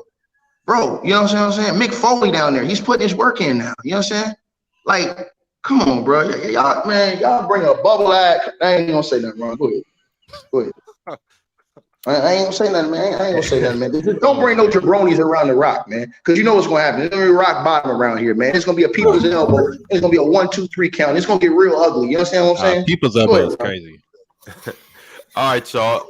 XYZ123, he's not playing today. He might as well be on the panel. He said, how is the entire panel glazing Lapidi as the GOAT if he went to a stacked 4 All-Star Chicago team, but y'all would slam KD's years with Golden State and call them fake rings. This is why people hate LeBron fans. Never consistent, right, Jalen? Derrick Rose was not Say it again, Domo. Say it again. again. Was he? I Again, don't call this is- KD's rings fake. I do. Them just mean less than Bill Russell rings to me. I don't care. But literally, I don't understand how in this hypothetical scenario we're gonna just act like everything that we know, like hindsight is in 2020. We're gonna act like Derrick Rose is still the Derrick Rose we know in 2023. No, it is a reset on Derrick Rose. He wasn't an All-Star going into 2011. He wasn't an MVP going into 2011. He wasn't an All-NBA player going into 2011. So what are we talking about? It's literally just the same 3 guys.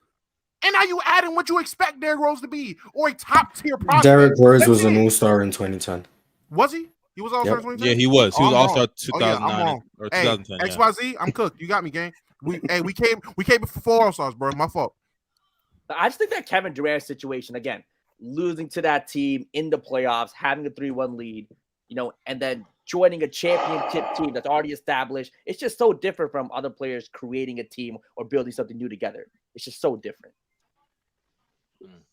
Cut Jalen Carter for that suit. Hey, Couture, South-Made Couture, get him a suit, man. Get him a suit. None of the guys that's up on the screen, except for Mustard, we're gonna trade his ass after this show. But the rest of the dudes on the screen, yeah, we can't cut none of these guys. These dudes is, like I said, y'all hear me talk about Domo, man. Domo put in the work, man. I respect Domo, man. Keep it a buck, man. I respect the dude. You know what I'm saying? I just disagree respectfully. Me and Bob too. Y'all see me and Big Ox go at it all the time. I respect Big Ox. But we just disagree on some stuff. That's all. Don't get mad at me because I challenge these dudes, especially with Grilltown. Sorry ass. Grilltown came up here and let a Negro by the name of Lamont Lane run him off the court and had to come get his back. See what I'm saying? And that's not Chilltown. I had to check Chilltown like, bro, what you having a flu game today? Was you sick? What's up, dog? Come on. First of all, he didn't check me. I made a better argument. I just lost.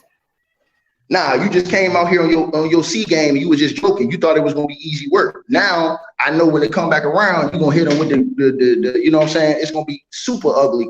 I know what your A game is, Chilltown. Whenever you against me, you bring your A game, dog. I know you was looking at the scrub, so you might have said, this is a scrub. So I might could just go ahead and just, put him in the post and throw up a bull jab, jump hook, and beat this bum. You understand? Because his whole team is trash. That whole team he brought over here Domo never does that. Buns. I always admit when I'm wrong. Stop playing, Mustard. Stop it. No, he doesn't. He doesn't. I've schooled Domo on so many debates, and he never. All right. Let's relax. School is crazy. It's crazy. Hey, in case y'all missed it, this last weekend, Sunday to be exact, we had a King of the Court, Players' Choice versus FYF. Devon, whatever your goofy ass name is, Devin. No, he did not. What? No, he did not. So get the hell out of here with that shit. Matter of fact, not only did he not, how about you pull up and cook all of us? How about that? Because you stay running your mouth in the chat. So I'm talking to you right now. Ron always has his handle up on Twitter or on Instagram. You could get with Ron right now. He will pull you up. How about you come up here and you cook all of us? How about that? Don't cook me, please. I don't have smoke with you. Don't cook me. I don't want to be cooked. I'm only bringing up people to cook Mars. You can't come and cook Chill. You can't come and cook Tickets. You got to come cook Mars.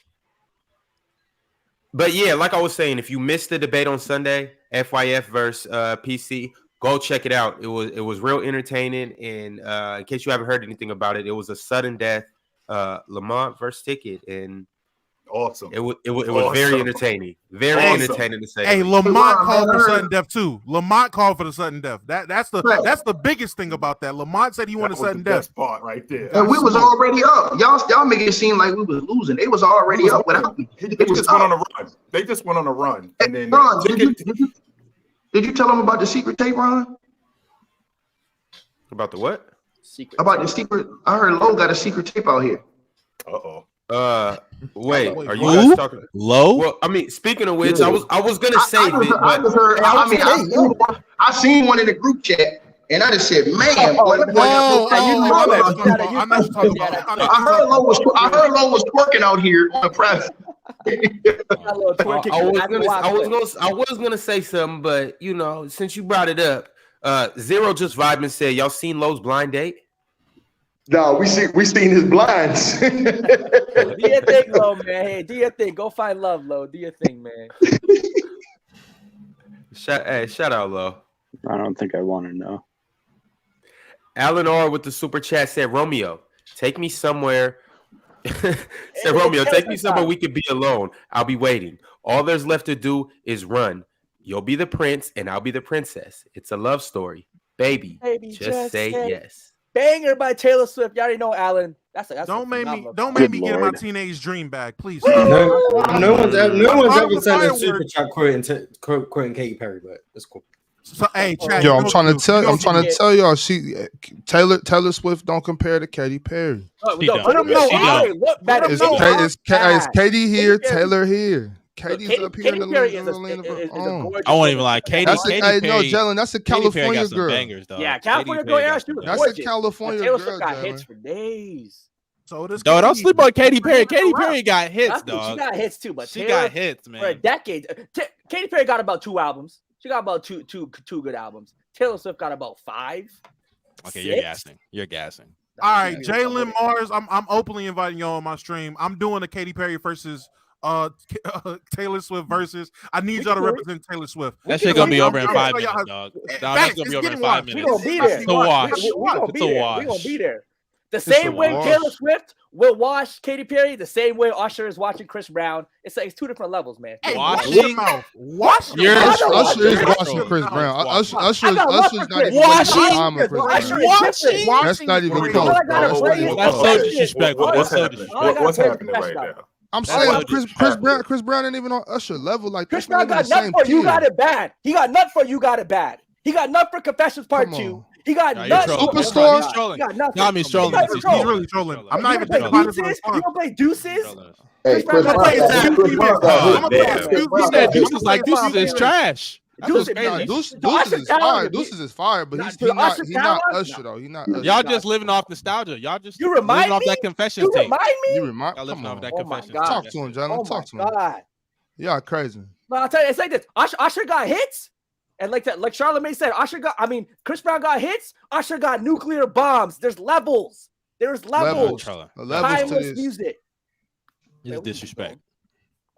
I got love. All right, y'all. Keeping it pushing. Timeless music.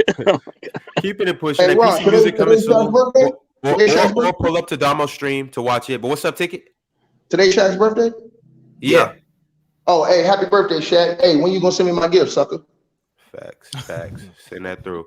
Damn, you punking Shaq for a gift on his birthday? Yeah, Shaq, yeah, he got to give me a gift on his. Yeah. You ever heard that before? Yo, showing GOAT takes say y'all overreacting. LeBron wouldn't be the GOAT. Team is too stacked. Also, y'all overrate the quote unquote fit concept. Fit is not nearly as relevant when the talent is overwhelming. Great players can adapt. That's not. Yeah. I think the ball would be moving like a hot potato on that team. You got It's the always, playmaking of bro. I know Rose, this. Wade, LeBron, and Noah. Come on. Bro, Pass. I like LeBron James with better chemistry around him than super teams. Because I think LeBron James with shooters and chemistry around him is lethal. I think those are his best teams. No, I agree.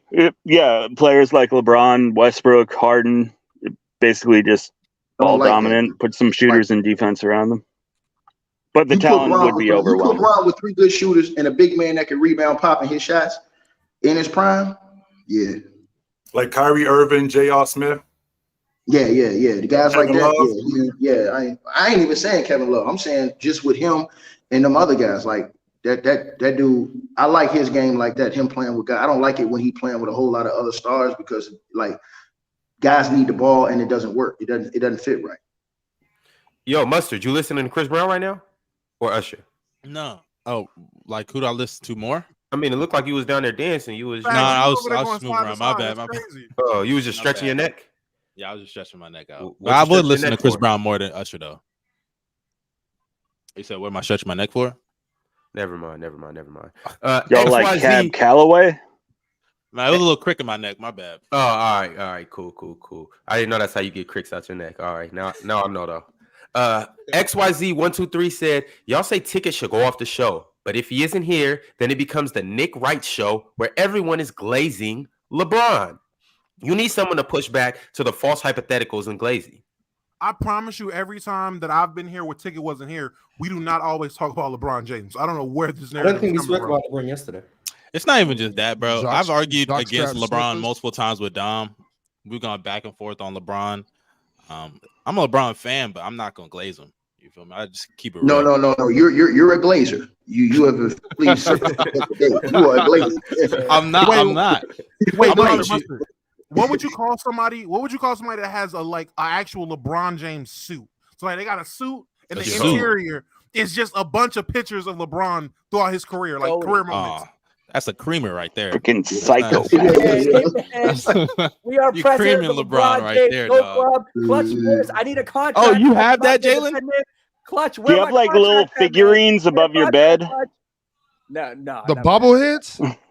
Wait, Nah, you know bobblehead's what? Someone crazy. gave me a LeBron bobblehead for a Christmas, like a Christmas gift. Oh wait, matter of But, fact, no. hey, This is a better question. This is a bro, better and question. they gave me at work. They gave me this book because they know I'm a LeBron fan. It's actually pretty funny. It's like a LeBron. This guy got it. Oh man, Something wrong with this. Wait. it's beyond the creamer at that Yeah. point. Did you read? Wait. Did you read that though, John? I read a couple pages, not too crazy, but you Cover know, to cover, Five Ox. Love, Cover to Five- cover. Read the book, man. Facts. I should probably Hey, read wait. that. What's worse? Oh, What's yeah. worse? A LeBron James suit or a Russell got the Westbrook bobblehead. life-size Russell Westbrook fat Is head? that LeBron Like James? literally life-size Those are fat gifts, head those are gifts. with The a fact that I triple know what double Dom tracker. talking about, Dom. Domo, With the Domo. what, What's Domo? nastier? Wait. What's nastier? The LeBron James. I can can't lie. talk about Glazing Westbrook. Domo. Glazing Westbrook is worse. Hold I'm hold sorry. up, though. What is it? What is it? That's a flex. Domo, I say heard that Russell I'm asking again. LeBron James suit or life-size Russell Westbrook fat head with a triple double tracker? Which is nastier? It's the Westbrook one easily. Domo, I heard Russell Westbrook people looking for you too. They say you better not go to Cal. Hey, tell Russ and tell Ray they can find me. Ray know where to find me. That nigga said Ray. Russell and Ray can find me. Russ said Don't the matter. family. The family. Oh, Ellie the Met. Jalen again. What? Turned down time LeBron. No, your girlfriend gets turned down. Listen to my music. Jalen Carter music on Spotify. Talk about it. That's Double fact. plug. Oh, Eli Jalen too. Carter Oh, man. music. No doubt. Hey, Eli, you got a free invitation up here too. Hey, so just hit me up. You see where to hit me right there, right there. But anyways, Nicholas Arroyo said, every single time LeBron gets players on his team, they say it's over and how LeBron has help. Now they're going to win. And then immediately when they fail, it's his team. All those players are overrated. Toxic LeBron. That is man. He's one of the worst players to play with if you're a great player. No cap. I agree. I'm going to go that far. Hold up. LeBron is not No, portable. he is. LeBron's not Hold up. portable. So I think LeBron's gift is, I think, elevating mediocre players like Tristan Thompson, Matthew Dellavedova, Mo Williams, I raising agree them with to that. heights. And then when you play with these elite players, it's just common nature. When you play with elite players and you all play together, people have to take a step back. For an optimal LeBron James team to win, regardless of his teammates, they're going to have to take a step back. LeBron James taking a step back is not optimal for your team winning games. Well, that's not true. Hold on, Jalen. That's true. That's the one thing I did notice about LeBron. That's a false narrative, in my opinion. Like, if you that second guy, LeBron James respect. This is one thing I give LeBron credit. If you can ball, LeBron ain't gonna stop you from trying. Like, if he know that you got it like that, like if you the creme de la creme, oh, he'll come off the rock. Bro, you didn't see Kyrie Irving afraid to go get it and go. You didn't see D Wade afraid to go get it and go. Damn it, you didn't even see fifth dudes like that on Austin Reeves and freaking the boy who played for Bob team now. The new age Bobby Brown, Malik Monk. They gonna go get it. If you can really play, LeBron is like, I know, and that was a misconception I had about LeBron. Like, I used to just think that everybody couldn't play with him because that's not true, bro. He if you can ball, LeBron James will let you rock. He will let you rock. I do think LeBron. The thing with LeBron is, like, he is not a portable player like that. I think it's easier to play with somebody like the ideal offensive player you want to play with is guys like Steph or Jokic or Steve Nash, Magic type of guys. LeBron is just not that portable, you know, like he I don't want to say he has to have the ball, but to maximize LeBron, he does. You know what I'm saying? To maximize him, you do, but I still think he's portable. I think you put him on any you put him on any team. Jalen, I have a question. LeBron is to you. LeBron to you is probably like a top 10 offensive player, top 5, really, right? All time. Yeah. Shoot, when you look at the rest of those all-time offensive players, they are all way more portable than LeBron, I think. Give me LeBron five. might be- Who's 5 players that you got on your list? More Is portable. Magic more portable than James? I'll say Magic might be the exception. I think How about Magic Bird? probably Is is. Bird Why is more Magic- portable than James? I think yes, Larry Bird is. Yeah, How about Jordan? Is Jordan more portable than James? Absolutely. I think so. Yes, Can we And what get else? that prime? I would say prime LeBron Jordan, James? Bird, Steph, Jokic, Nash. That's 5 right there. I just gave. Steph, right? Steph is more portable than James. Yeah, for sure. Steve Nash, who's a primary ball handler, he's more portable than James. Yeah, but What makes Nash is still able to play off ball better than James because he's a better shooter. LeBron's not a bad off ball Prime player. by the LeBron way. is 40% I think- from 3 in Miami. Okay, yeah, And yes, an on incredible open shots, mid-range shooter. low volume, yes. Yeah, Open incredible shots, low mid-range volume, shooter. yeah. Incredible mid-range shooter. And of all those guys, you named, he is the greatest playmaker to ever exist. Ever And why is exist it? is gas. Where is this narrative? Where is this narrative of being off ball? Like we don't talk about we don't talk about any guys that are ball dominant being inefficient or being deficient. If I play on the basketball, I'm good on the basketball. We don't talk about Isaiah Thomas playing off the basketball. It's not we don't just, do that. but We Isaiah don't talk Thomas about is not in this Jabbar combo. playing off the basketball. We don't talk about But big guys playing off the Isaiah basketball. Thomas is not in this convo. That's number one. Number two, LeBron. It's not just that LeBron dominates the ball. It's the way other players play around him when he has the ball. You know, the whole meme about him just putting players in the corner and running high pick and rolls. A lot of that is very true. You know, go look at how like certain. But it players depends on. Hold on, hey Mustard. Wouldn't it? Part where you wrong. It does depend on the player, though. It depends on who you talking about. LeBron ain't gonna look at everybody the same. Like, let me give you one quick example, and we can move on. Irv is a prime example of that. Yeah, if LeBron played with a prime Shaq, he going to get the ball to Shaq. He going to get the ball to the Diesel. Take it. It's easier for bigs. It's easier for bigs, though. It's easier. Take it a step further than that. If Anthony Davis was more aggressive, he would go to him more. 100% he would. If Anthony Davis went to James and said, "Get me the basketball more," he would go to him more. 100% he would do that. He's going to check you. He wants to do that. In fact, I don't think those are fair comparisons because a big is different. Like it's easier for guards and bigs or wings and bigs to play, especially when you're the primary initiator. You can run high pick and rolls, post entry passes. It's easier, you know what I'm saying? But when you're playing with a wing or another guard, LeBron, there are certain types of guards and wings he just can't play with. And a lot of it is because LeBron is just not the shooter that other guys in that realm are. You know what I'm saying? Like Steph is, I think we can agree Steph's more portable.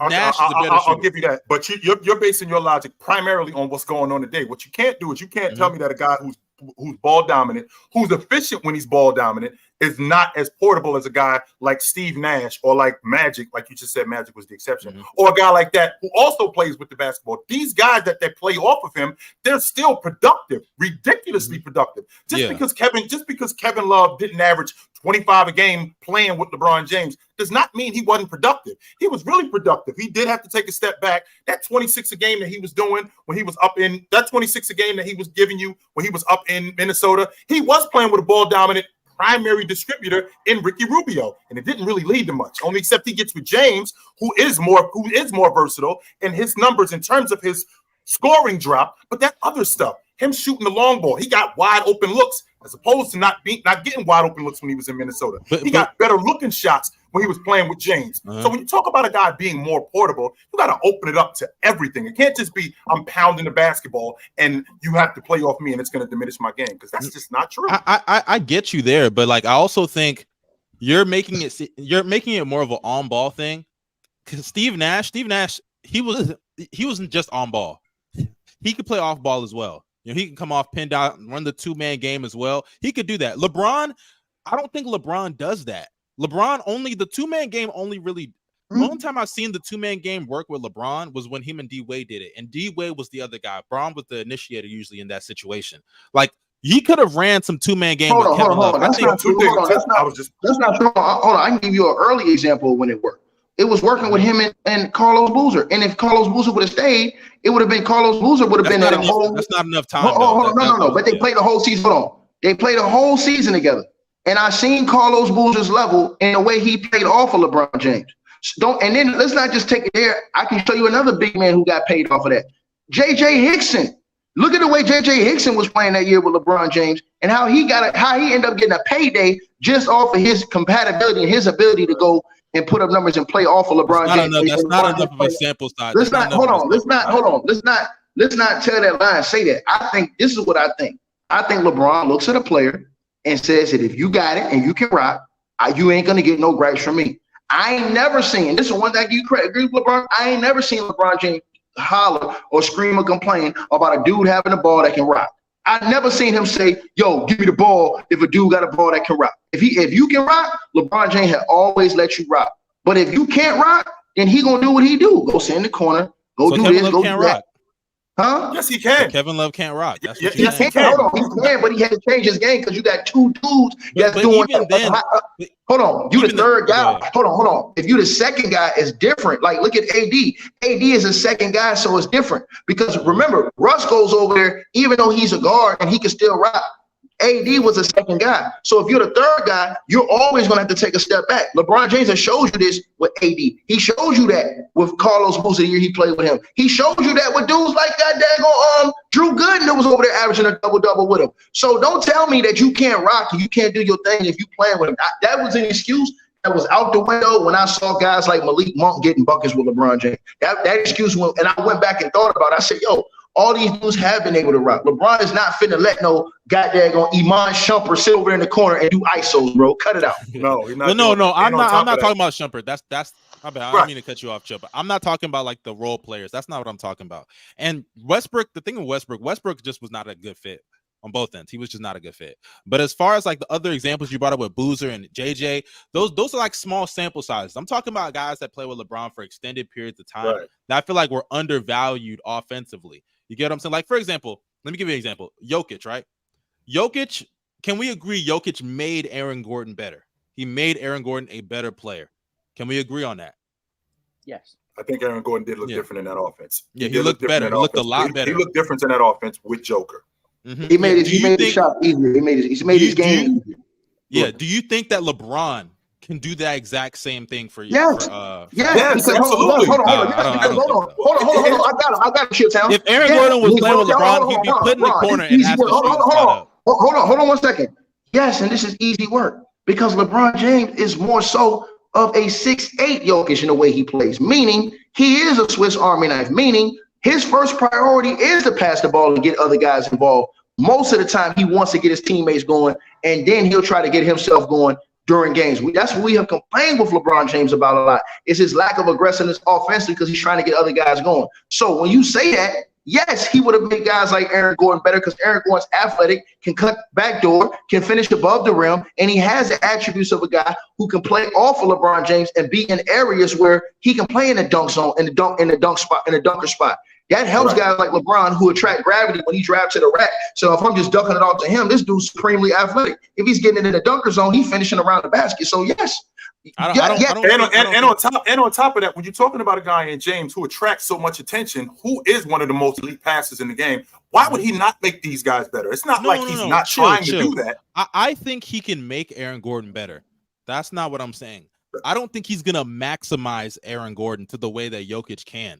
Oh, that's all I'm saying. I don't think so because even then, Jokic does most of his damage in the post, right? Sure, he does most of his damage in the post. Well, right? It's easier for Jokic, I think, to maximize Aaron Gordon as a cutter, lob thrower when he's attracting that attention into the post. You get what I'm saying? So LeBron, I don't think he's going to maximize AG to that level that Jokic can. It's just, I think it's not in their games. I think we're talking about apples and oranges because it's not like we're matching Joker up with an isolated offense. There's a lot of action off the basketball. So when you're talking about LeBron James, if he played in that kind of structured offense, what Joker played in, I think that he would be just as productive, if not more productive. If you can watch what they do, if you watch the Miami Heat.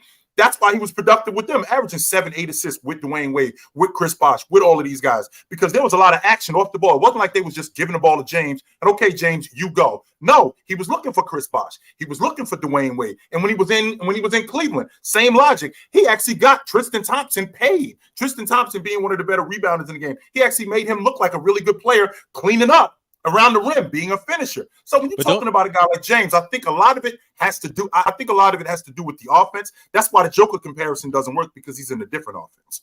But don't you think also, because, and I hear what you're saying about the Tristan Thompson thing. I think Tristan Thompson is not really, it's easier to play, I think, with Tristan, because Tristan Thompson's a role player. You know, it's kind of easy. It's different there. And Aaron Gordon's kind of a role player too, but he has more to his game, obviously, offensively than Tristan Thompson. But my thing is with this LeBron convo is like LeBron doesn't the way LeBron likes to run his offenses, it's not suitable for guys like Aaron Gordon. It's just not, like, because why couldn't Kevin Love do that?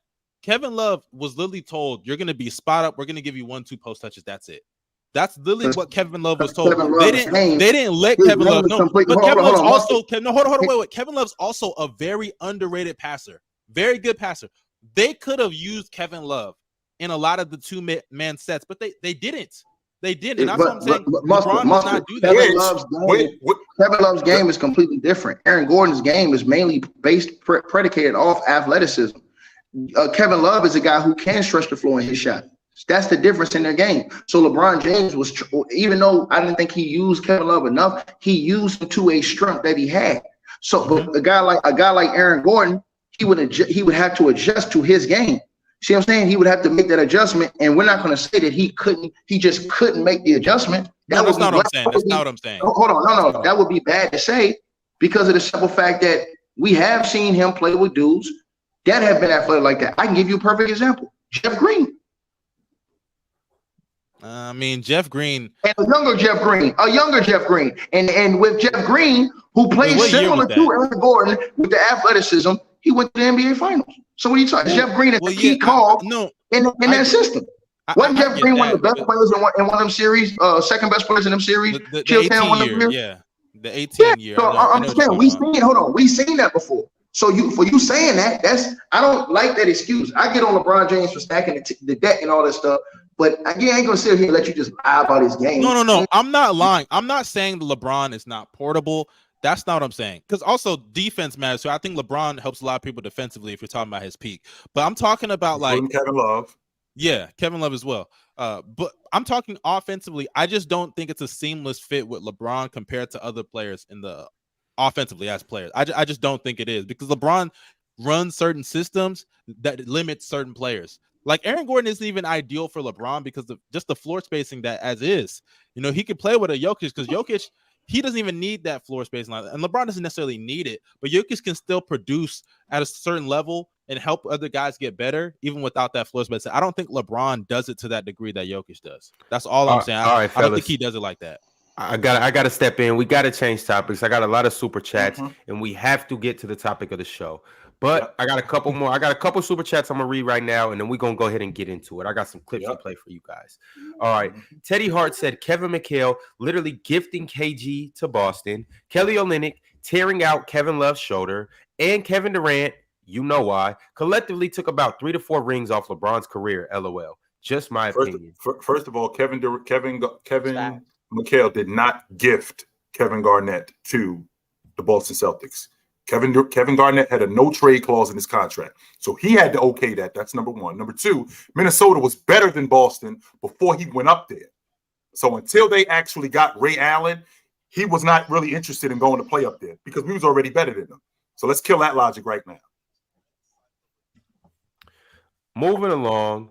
Irda said LeBron shoots like 34% outside of the restricted area for his career. Jalen is pushing false narratives, saying he's an incredible mid-range shooter. Also, Buddy OG in Miami. Right quick, chill. Buddy OG said, chill and Jalen. Can we agree that Bron is a below-average mid-range shooter and a poor free throw shooter for his career? No, we can't agree on that, Buddy OG, because when you shoot 75% for your career, that means I'm making 3 out of every 4 shots. That's not poor. He's so let's kill that logic right now. He's a serviceable. Bron has had years. Bron has had years below 70% though. Yeah, I would say he's not a great free throw shooter. Chamberlain. That's Chamberlain is poor. Shaq was poor. Facts. Shooting 75% is not poor. So let's kill that logic right now. That's an average free throw shooter. 75. Average. Yeah, he's average. Yeah, they ain't poor. The mid-range for his career, I think for his career, you could say he's a below-average mid-range shooter. Right. I do think in his Miami years. Would y'all call him good? Incredible. I wouldn't call him a good free throw shooter. Incredible is a strong word. But in Miami, when I say good, I think he's a good free throw shooter. I don't think he's a great free throw shooter. I think he's a good mid-range. In Miami, was not a good mid-range shooter. I was answering Mustard's question. Yeah, when he was in Miami, his mid-range went. It got much better than what it was before he left. When he was in Cleveland, and then when he went back to Cleveland, it actually got better. Do you think it's fair to say he's an inconsistent jump shooter though?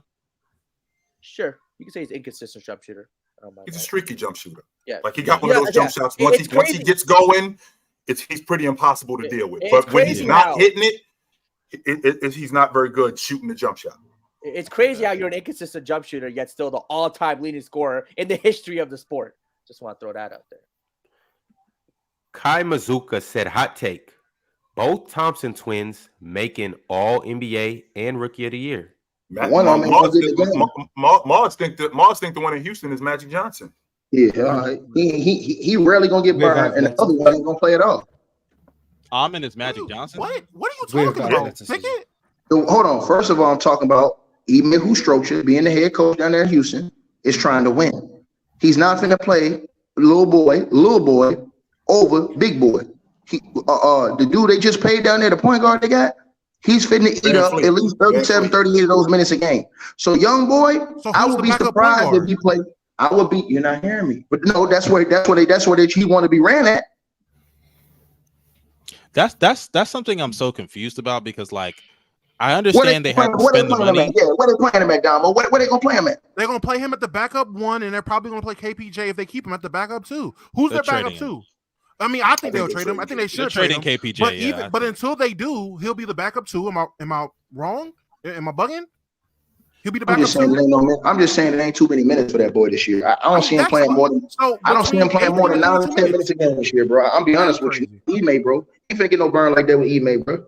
He's gonna earn those minutes, and even off of him saying Asor Thompson won't play, it's crazy. Who's the backup? Even if you want to say that both Bogdanovich is gonna start in Detroit, which a lot of people think at 3 or 4, who is their backup small forward on the Pistons? I'm confused. What are they trying to win? He's the one. No, he's the one I said gonna get limited minutes. I'm saying the one in Houston ain't gonna play.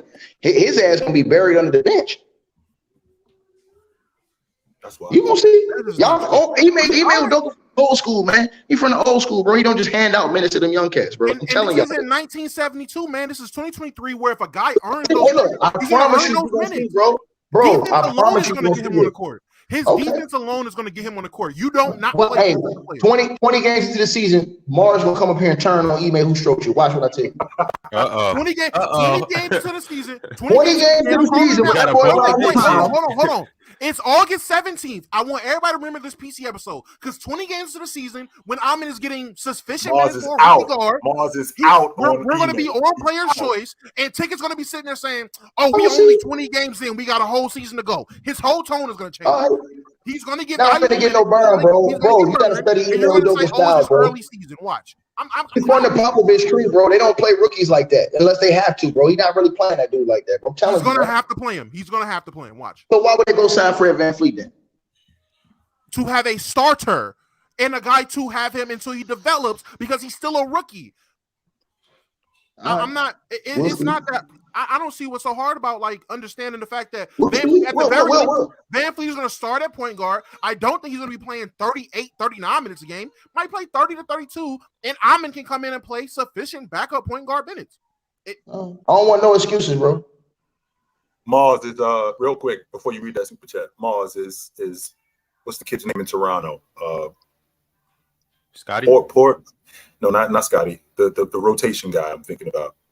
Precious used to play for the Miami Heat. Precious Achua. And what's the real thin kid? The other real thin kid. Boucher. That ain't Bo Outlaw Mars?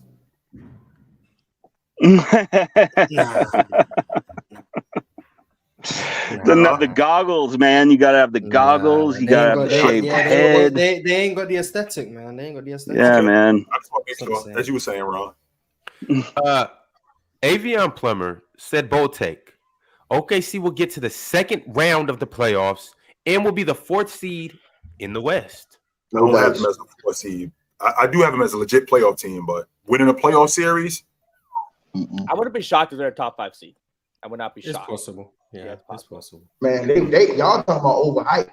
That dude they got Chet. They really overhyping him. But I mean, but Ticket, Jalen Williams, Giddy, SGA. I'm talking about Chet. I'm talking about Chet. I don't trust him. I don't trust him. Okay. You don't trust Chet? What's wrong with Chet? Hold up right quick, Mustard. Hold up right quick. Hold up, y'all. Because we're about to talk about players ready to explode this next season.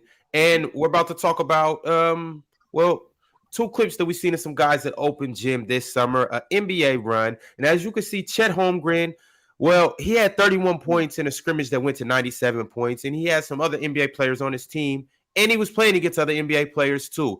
A guy that some of you guys would classify as a top 5 player and, you know, one of your favorite players of all time. But you'll see in this clip right here. Can y'all hear this?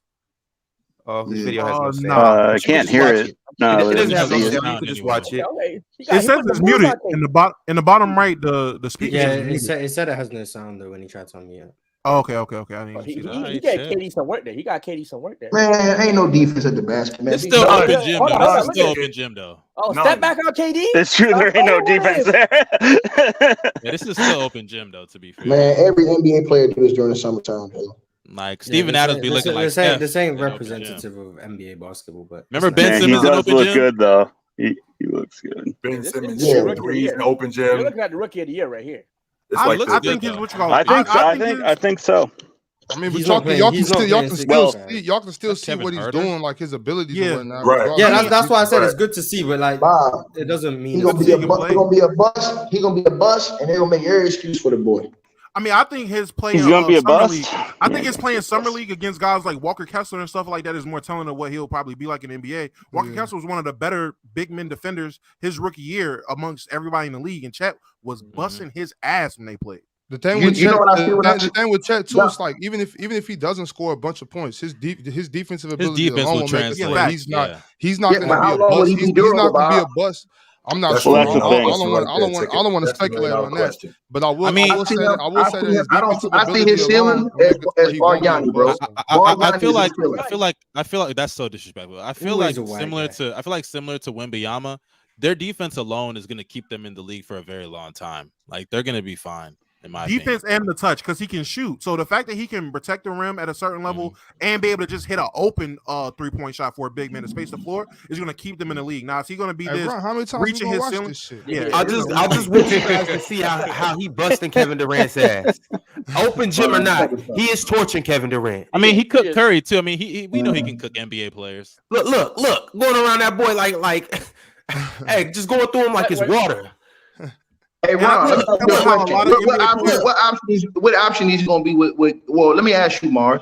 What option he gonna be with Giddy and those guys on the team? We got SGA and Giddy and those guys. Bro, they fit well. I think they all. I think all three of those players fit together real well. I think they cover a lot of Mars, skills. Mars, Not a lot of Mars, redundancy.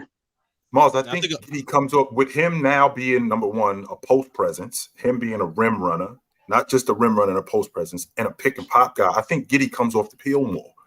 Huh? I think he comes off the peel more and gets him more involved in the offense. And I think that opens up their offense way more because now you dragging Wemby, you dragging the big fella from the Boston Celtics, all three of them. Oh, You you want to dragging fight all of them. something? Yeah, You I dragging think that opens the game up for Giddy to score more. Yeah, it opens it for Giddy It more. does. It does. It absolutely does open the game up for him to score more. But with that being said, a guy like Chet, who now is I think he's gonna be efficient. I think that they're gonna look to him more, and because they look to him more, that's gonna open up their offense even more. Don't get me wrong. I don't think Giddy is a scorer like that. And when I say a scorer like that, I don't think he's a scorer like that at high volume. And I Yeah. think What? that But you sold on Chet? Hold on, but you sold on Chet? no, I'm sold on Chet in that offense with Giddy. That's what I'm looking at. I'm No, looking at him. I I don't agree consider with Chet Mars much of a said. scorer either. I don't consider. Go ahead, Chet Mars. much of a But I I think agree with Mars. the difference, though, Mars, is like you said, you don't see him as much of a scorer right now. I think playing off Chet, I think he's going to be much better as a scorer, more of a pick and pop guy. I think he's going to be a better rim runner. I think he's that boy, I don't know, Chill. Don't get me wrong, Ticket. I think he's Sean Bradley with a better handle and a jump shot. Come on, that's what I'm saying. He's Sean Bradley. Come on, he's no athlete. He's Sean Bradley, dog. He's more fluid than Sean Bradley. He's more fluid. That's what I see. But I think that with him playing with Giddy, I think that him playing with Shea, I think that's going to open up their offense way more. I think that's going to open up. I think it's Y'all very huge. disrespectful. Y'all the same dudes. Pick and dive. I think You are the same. That's why I think they're going to be a playoff team. Y'all the same dudes that are coming here and question everything about Victor Wembanyama. Wembanyama 100 times better than this clown. Okay, y'all well, first of all, whoa, stop right there, Ticket. Number one, I'm the one who said that Victor Wembanyama is what? Ralph Sampson with a jump shot. The GOAT. Not only that, what also did I say about him? He's the future of what? Basketball. Basketball. So you never heard me question Wembanyama. So that's number one. Number two, I'm thinking about Chet playing off of Giddey. So I see the skill set that he has there. And that fits with Giddey, being a pick and dive guy, being a pick and pop guy, being a rim runner. Because Giddey is very much a passer and a damn good passer. I also think that Shea is like that too. So in the process of doing that, that's going to open up their offense way more for him, which could possibly make him a number 2 in their offense. We all know that Shea is going to be the guy. But I think that they're going to go to Chet a lot more than you give him credit. Chet is not going to be more than a 15-point scorer in his career at his best. I guarantee you that, bro. He ain't that level. He doesn't even need to be. He doesn't need to be. Even if that's the case, he's the 15-point per game scorer. But if he's able to be on some level even near an all defensive player, if he's able to be near one of the better defensive or shot blocking bigs, is that not a super? That was Lily Gobert. Gobert literally did that. Here's an rebounding, defense, passing. Gobert literally did that. Gobert's getting a super max, right? Gobert's getting paid. Y'all ain't got no questions about Chet. Chet already been hurt. I do. That is a problem. It's kind of fun. Everyone questions himself. Absolutely, Chicken. I'm going to question both their health. Like that's the part of me thinking his inability to take risks defensively, bro. He ain't gonna be able to be doing all that stuff with these big ass strong dudes in the league that's gonna be knocking his ass down and throwing his ass to the floor, bro. I don't see that dude surviving, man. Like big ass strong dudes is in the league right now. And you see Victor surviving. My thing, how many is a lot? Ox? There's a couple. It's I mean, I think the deeper you go into the playoffs, I think that's a lot that's to me. I'm thinking that's a lot. But he's not going to be able to bang guys like. It's not even one big ass. I think he'll add weight. He'll add weight. Domo, you're a big Jalen Durant fan. He's a bull. And again, I'm not saying. And he's on a whack crew. So now you got guys like Robert Williams. He's another bull in Boston. That's right. Fine. He's another. So Mitchell Robinson, bull. Steven Adams, Jonas Valanciunas. Bull. I mean, these guys are Miles Turner. Right. Come on, man. All these teams. Now the bigs are good. Interesting. Oh man,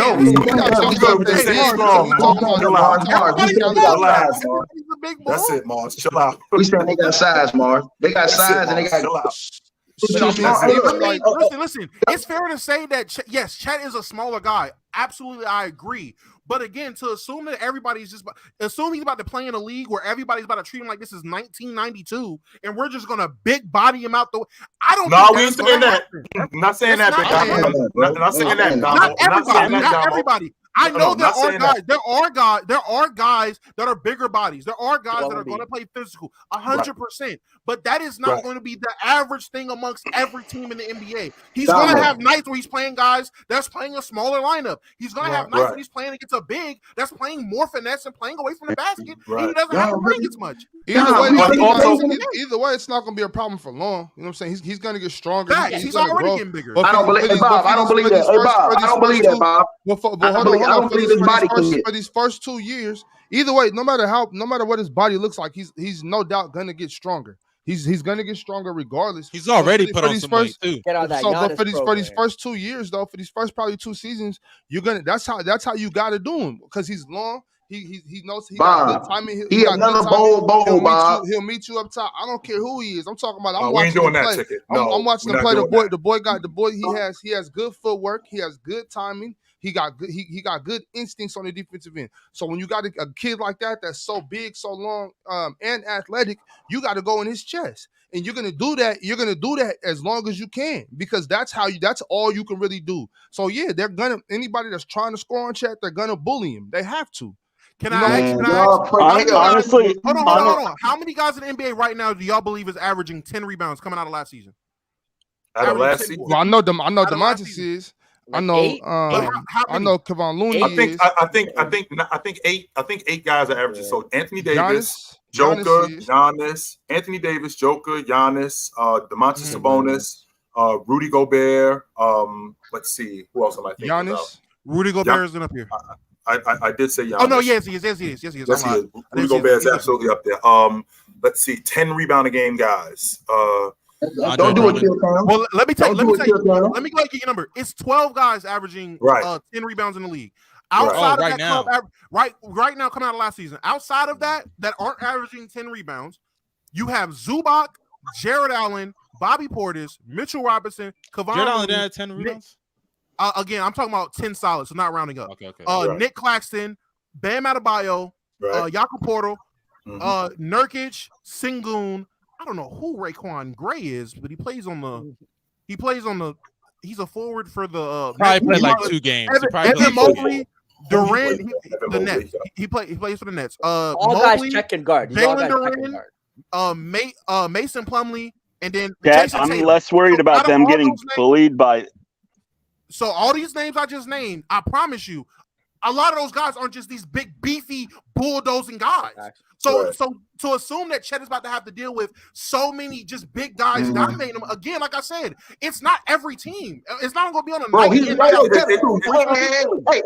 Hey. Tell the truth, man. He ain't I nothing. feel like His ceiling is Christian Wood. I'm telling y'all, it's at his best. Oh, that's so All right. Hey, Phil, tell me. He's Y'all way look- too. Phil, He's tell way me. too good. All on the you guys, defensive all end. y'all look at me how y'all looking at me right now. Bob, I'll put everything on it after this season. All these dudes, even Mars gonna be up here saying, I think the thing with Chet, honestly, like his body, what I have a concern with is like when you look at OKC last year, they were a really good team. They overachieved, you could say, but they didn't have a great big, right? The other Jalen Williams, he's not that good, but like they don't have no screener, they don't have no big, like they getting Chet's weight. I don't know if he's going to be that great of a screener. That's going to take a lot of physical toll on him and his health. That is something That's the thing with Chet and Victor. I'm less worried about them getting bullied by bigger centers down in the paint. I'm more worried about them setting a screen and some guard coming and taking out their knee or going up for a dunk and coming down on their ankle wrong. I mean, they're pretty gangly. Victor, really, very much so. Like his lower body does not look like it's built for the long haul to me. So I think Victor though is a way better prospect. He's gonna be good. I think Victor, I'm more set on him. y'all gonna see, man. Y'all gonna see when the first NBA game come down. This dude got 9 points and got daggone 6 rebounds, and y'all gonna say, "Oh man, he a bust." Y'all gonna come on in the first episode. Ron, you mark my words. First Ron. game is crazy. It's the first bro. game. Mark my words, Ron. I think the gap between those two is going to be pretty small based off the roles they're going to play. So people were sold on Victor Wembanyama because they thought he was a 7'5", whatever behemoth that was going to come down the court with Steph Curry like handles and be able to just pull a 3 over everybody. But in reality, because you were sold on that with his competition in the French league he was playing with. In reality, he's going to be playing more of I'm not going to say a traditional big role, but definitely way more limited. He's not going to be coming down just dribbling and doing all that extra stuff. He's going to be playing more like a big man, a la how Chet's going to be playing. They're going to be playing a lot more similar roles, and they're going to look a lot more similar than you think. I do think in the end, Wembanyama is going to be the better player, but it's definitely not going to be this astronomical difference between the two. All right, fellas, I do want to play another clip from that same open gym, but of a different guy. Mars guy, Jalen Green. He also scored 31 in this open gym or scrimmage or whatever you will. And keep in mind, it was filled with a lot of NBA players. So I'm going to go ahead and play it right now. Mm-hmm. Here we go. That's Kevin Herter-Gardner. This Jordan Clarkson wannabe. Mm-hmm. Okay, buddy. Mm-hmm. Not bad. There's no comparison to Jordan Clarkson. Besides the fact that if you don't see, besides the fact that they're Filipino. No. If y'all don't see a Jordan Clarkson in this dude's future, I usually feel something, but that's ridiculous. Bro. I'm so serious. They're not. I think the best. I've also heard you call Jason Kidd a light skin Ricky Rubio, so I'm not. Oh, he did say that was you. Yeah, so I really. My conversation's over. Jalen Green. I think the floor for him is Jordan Clarkson. The ceiling is at best like a Zach LaVine, Bradley Beal kind of guy. Which is a good player. Dude was the one who said that shit. I don't think it's. Hey y'all, I don't think his stats. Mustard, that was crazy. Hey Ron, I don't think his stats go Lonzo up. Ball is the better example. He's a Lonzo Ball. I think his effectiveness goes up though. I think he plays a better floor game. I think he plays a better game this season, but his stats don't take the jump because they got more options over there now. So I think his stats are right. Yeah. I think his stats are right around the same, but it looks better. Mars think he better than Jordan. I don't remember Jordan being 6'4", shooting 41%, man.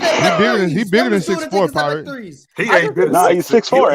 He's 6'7" for sure. He look like he's 6'6" legit. Yeah, he way bigger than 6'4". Hey, but the thing about that ticket, I disagree.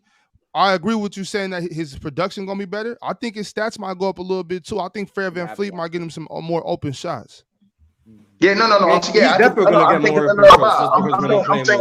I'm saying his averages, I think they'll be the same. I think that his efficiency will be higher. So it'll look better. Yeah. Okay. Yeah, with them having more offensive if his averages are the same and his efficiency is higher, you think he's taking less shots this season? No, I'm talking about. I think he's making. I think he's going to get the same numbers he's getting, but it's going to be better. It's going to be a way better efficiency. It's going to be a way different look. I don't think his numbers go through I don't think he goes to a 25, 26 points per game on his team. Because he averaging 22 now. So technically he averaging 22 now. What do you think that's 20? What do you think it looks like this season coming up? Like that 25. Right around 20, right around 22 and a half, 23 points. But I think the same 22. Okay. All right. I'm his percentages are better. I think he gets better shots. I think that he may work with him on taking better shots. I think he gets better opportunity, and then I think he got enough talent around him to where they're going to have multiple guys in double figures. I can see Fred VanVleet averaging his 18 and 19 a game, and then you're going to have Kevin Porter Jr. They said, he's going to trade him, but I think he's going to be able to get off a little bit. Also, Dillon Brooks is going to give you his 10 to 12 points a game. Also, the big fella they got, he's going to give you around 14, 15 a game. So I think they're going to be spread out a little bit as far as their points. Yep. Yeah, Mars, what do you think the ceiling is for Jalen Green, Mars? Because he sounds like you pretty high. MJ. Mustard, I just told you. He think he Jordan. No. You really think he's chill? Mars, be Hold on for a second. Someone can say Wembanyama's ceiling is the GOAT, but I say Jalen Green's ceiling is the GOAT and it's trolling. That's what I'm talking about. He's serious.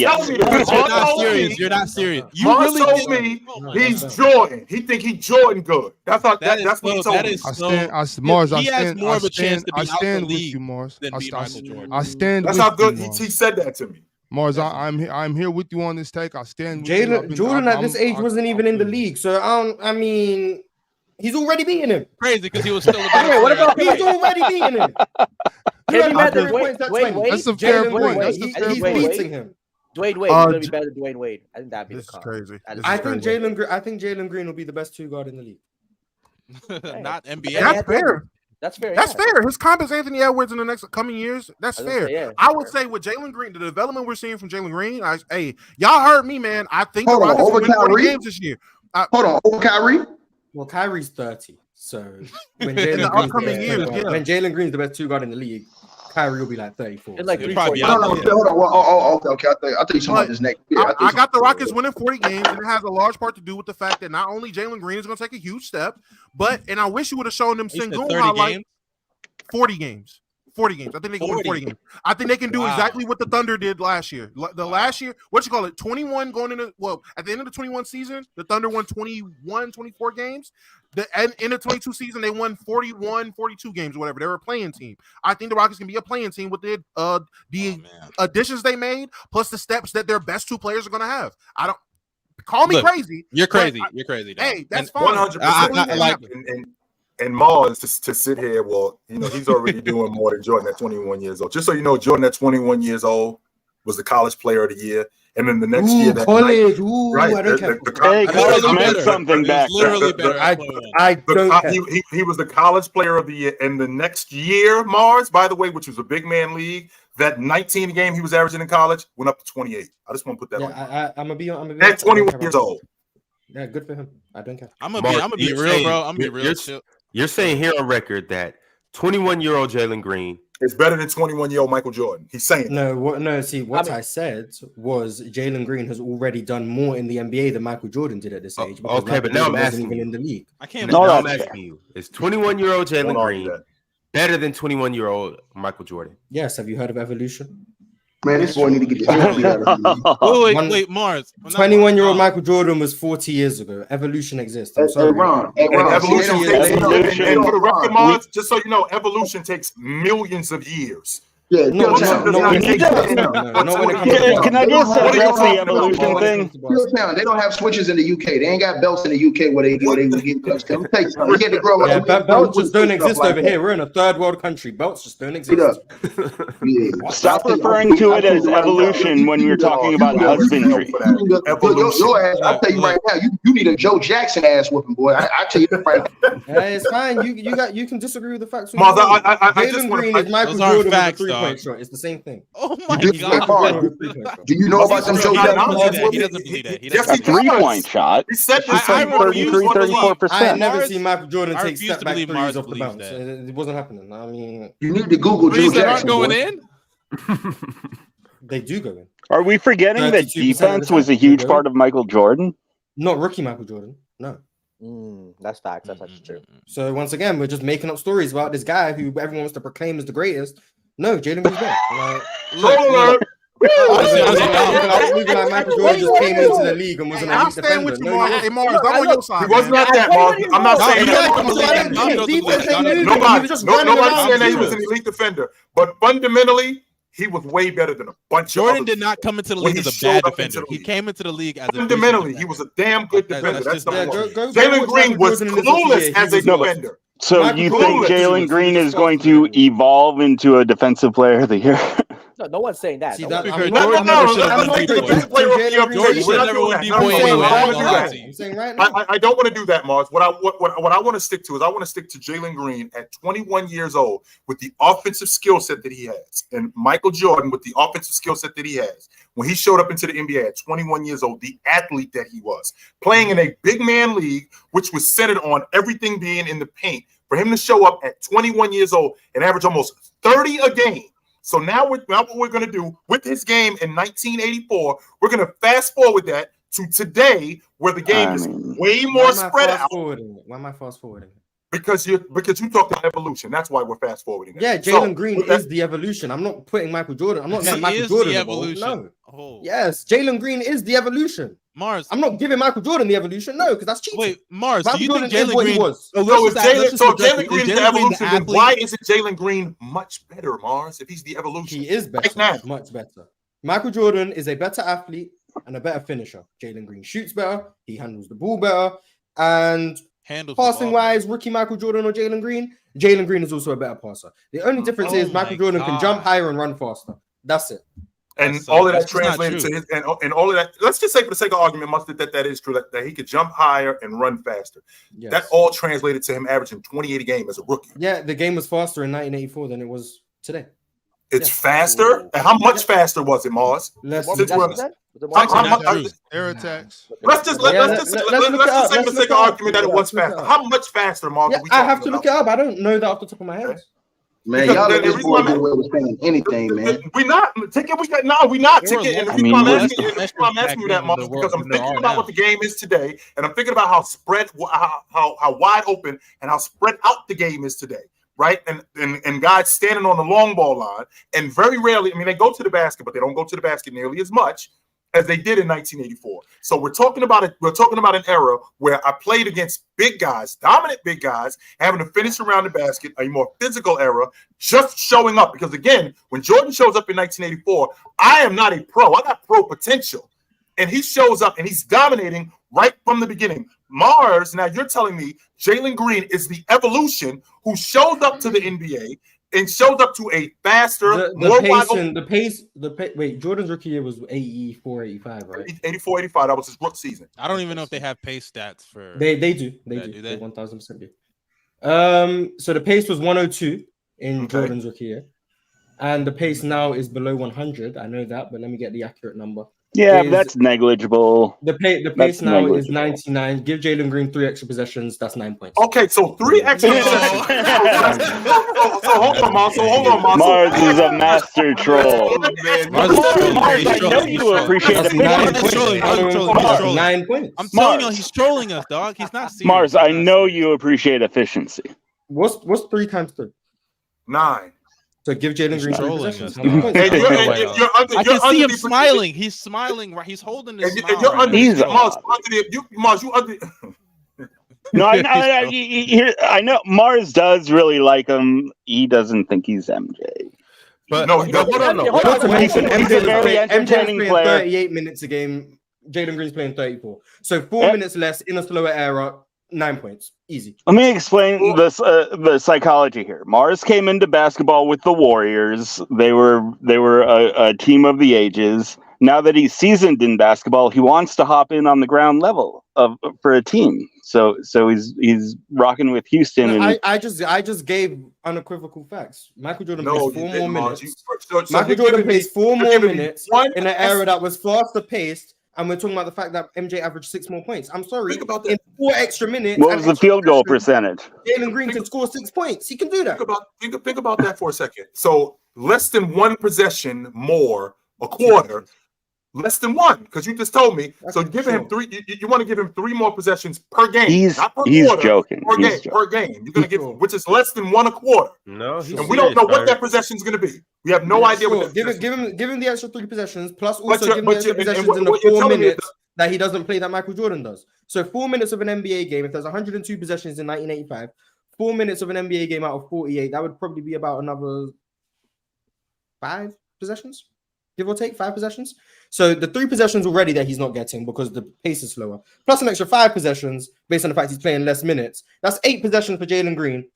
I think he can score the extra 6 points that you guys are guessing for Michael Be Jordan. that as it may, Mars knows it doesn't work that way. If you're does not. averaging It 22 does not. points, 4 minutes would equate to about an extra 2 points. In Sure. this era, Give Jalen Green Jordan- 25 points. You know what's He's better crazy? than You Michael know what's Jordan. crazy? I'm actually looking at Jordan is the pace stats here.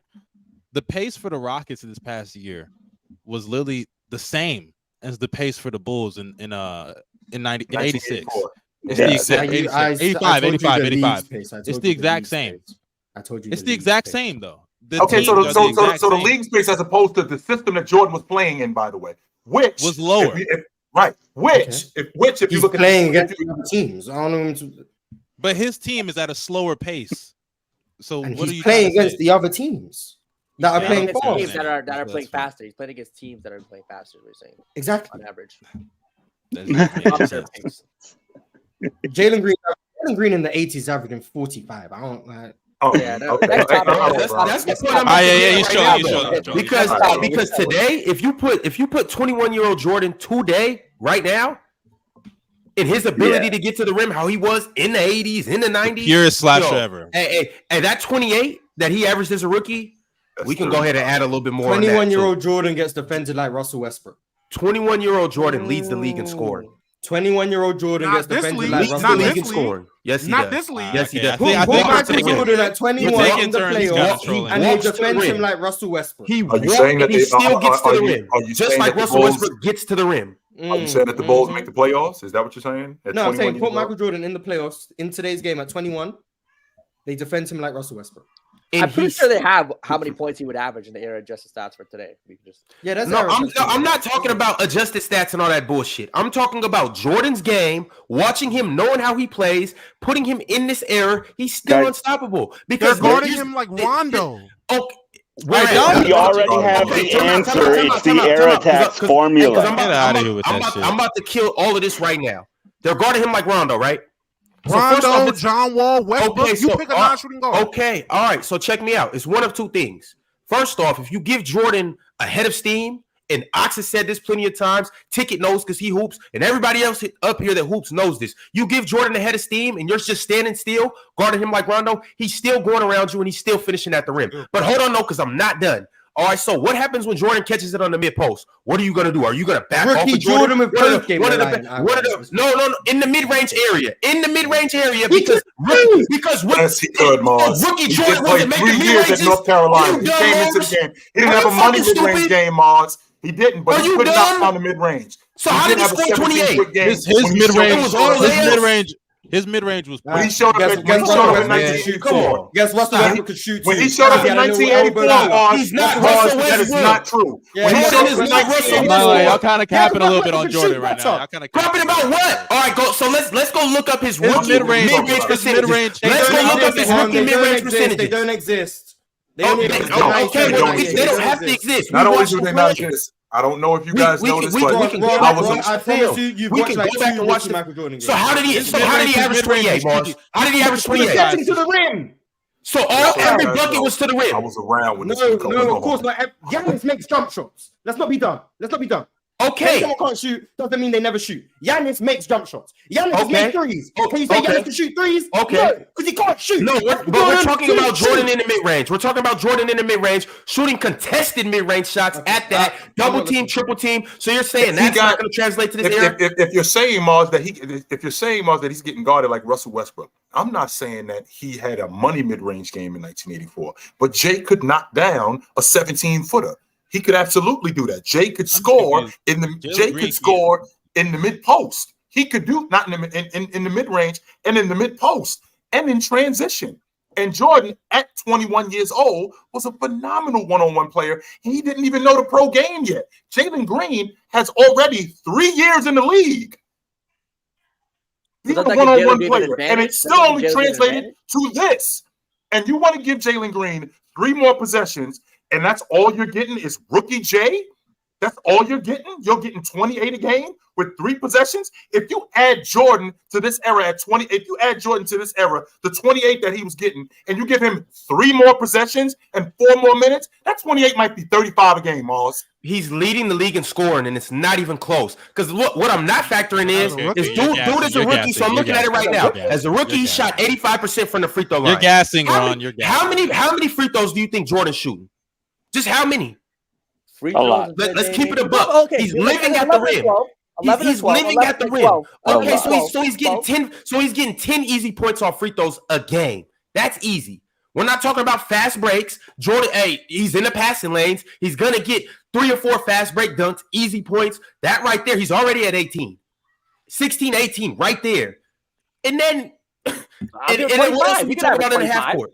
25 is he's average. He's leading the league in scoring. That's what I'm trying to tell you guys. He's getting an easy 30. I don't know about easy 30. Average 33, so that's still not leading the league in scoring. But this is what I mean. People say Jalen's a LeBron Glazer. We have people up here telling me rookie Michael Jordan would lead the league in scoring. But that's not Jordan glazing. I guess not. No, Mars. What we're doing is Ron is kind of glazing a little too much. What we doing, Mars? What we doing, saying that he'd lead the league in scoring and it's not close. You're glazing. I'm not going to say. I guess not. Joel Embiid averages 33 in today's game, but Michael Jordan just clearly leads the league on 52%. But that's clearly on not 52%. Michael Jordan. Come on, man. Like someone said, rookie LeBron leads the league in scoring. Guess what? It's Glaze. But it's fine. Well, cool. Just Glaze Michael Jordan. I don't care. Yeah, LeBron's rookie was a lot more defensive than 1980s. Well, because he played in a real era with real comp, but no one cares. What? Okay, bro.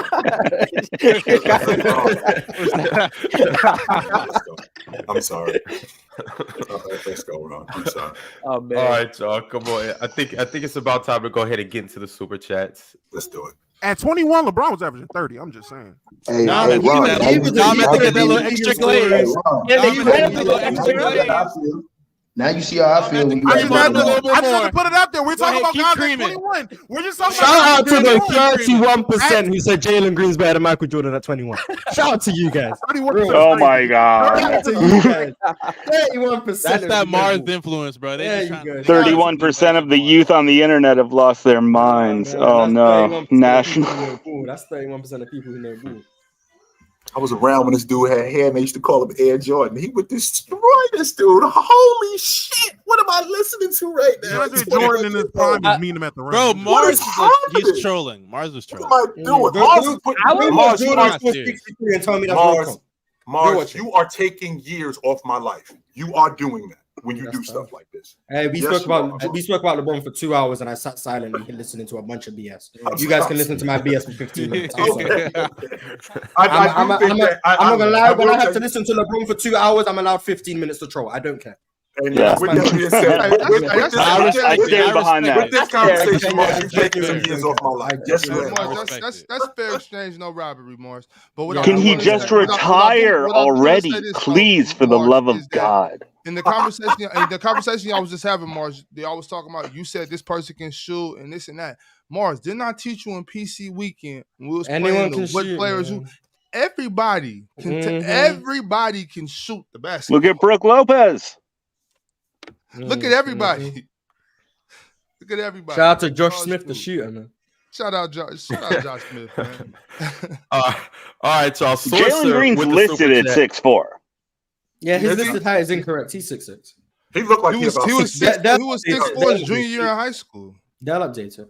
I think I gotta watch Well. him more. He had more hops than I thought. His finishing above the rim. He had that dunk. Oh, and he's a- got hops like Yeah, you don't pay attention. Yeah, I gotta watch crazy Jalen. I gotta hops. watch Jalen. Jalen, where you don't been, know. man? Bro, it's Jalen Green. He's the Rockets. It's not like I'm watching him. That More athletic than Jordan too, but I wasn't gonna try to get everyone mad, so I let that one go. Yeah, you would have broke the internet. Yeah, it's fine. Sorcer said, so Bron with a starting 5 of All-Stars equals he's the GOAT. Question mark, question mark, question mark, question mark, question mark. Nasty narrative, nasty agenda. I mean, he's already the GOAT, so it don't matter. Hey, move on. Oh my god! Hey, if y'all thought we talked about Jordan a lot at the beginning of the show, wait till I get into these super chats.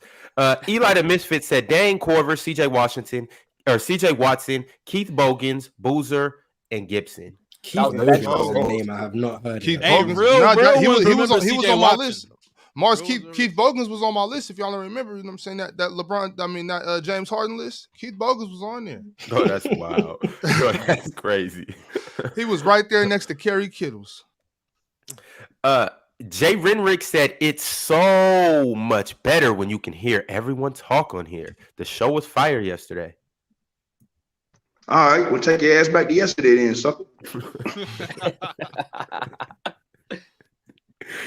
T Wolf 2486 said every time tickets say hold on, Domo take a shot. And what do y'all think about what do you guys think of the Melly Mel diss? terrible.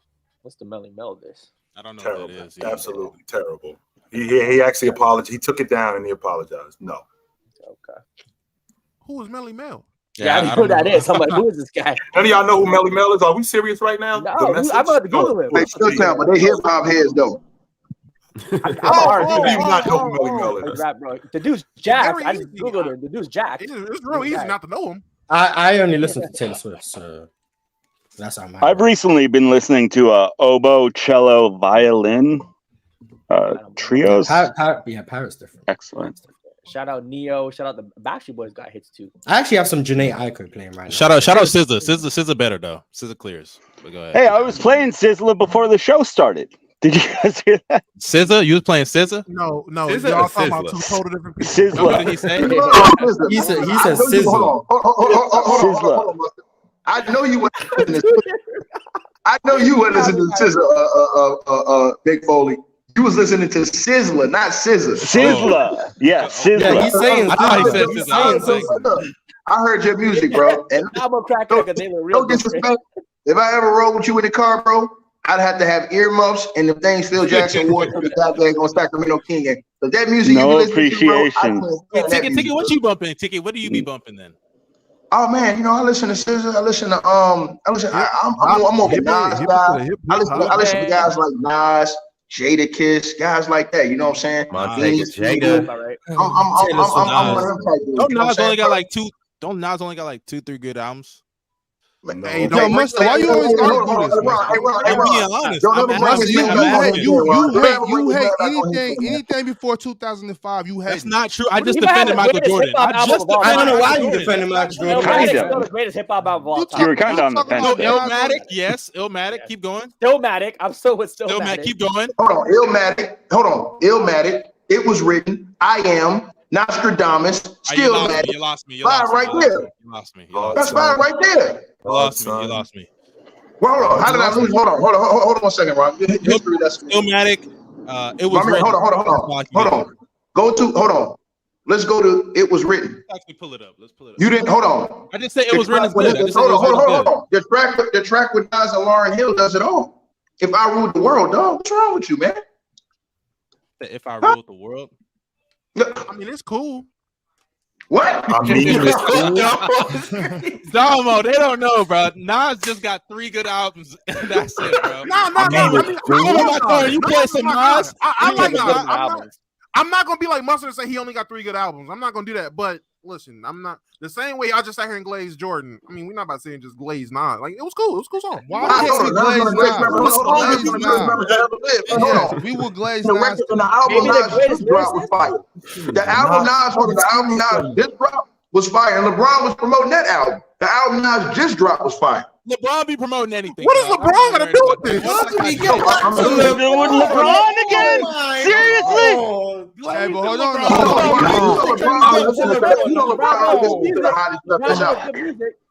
Hey, but Domo Mustard, even this collab album he did. No way you got a poster. No way you got a poster. Oh yeah, the firm. This that Distant Relatives album. Y'all got it. That's the collab album.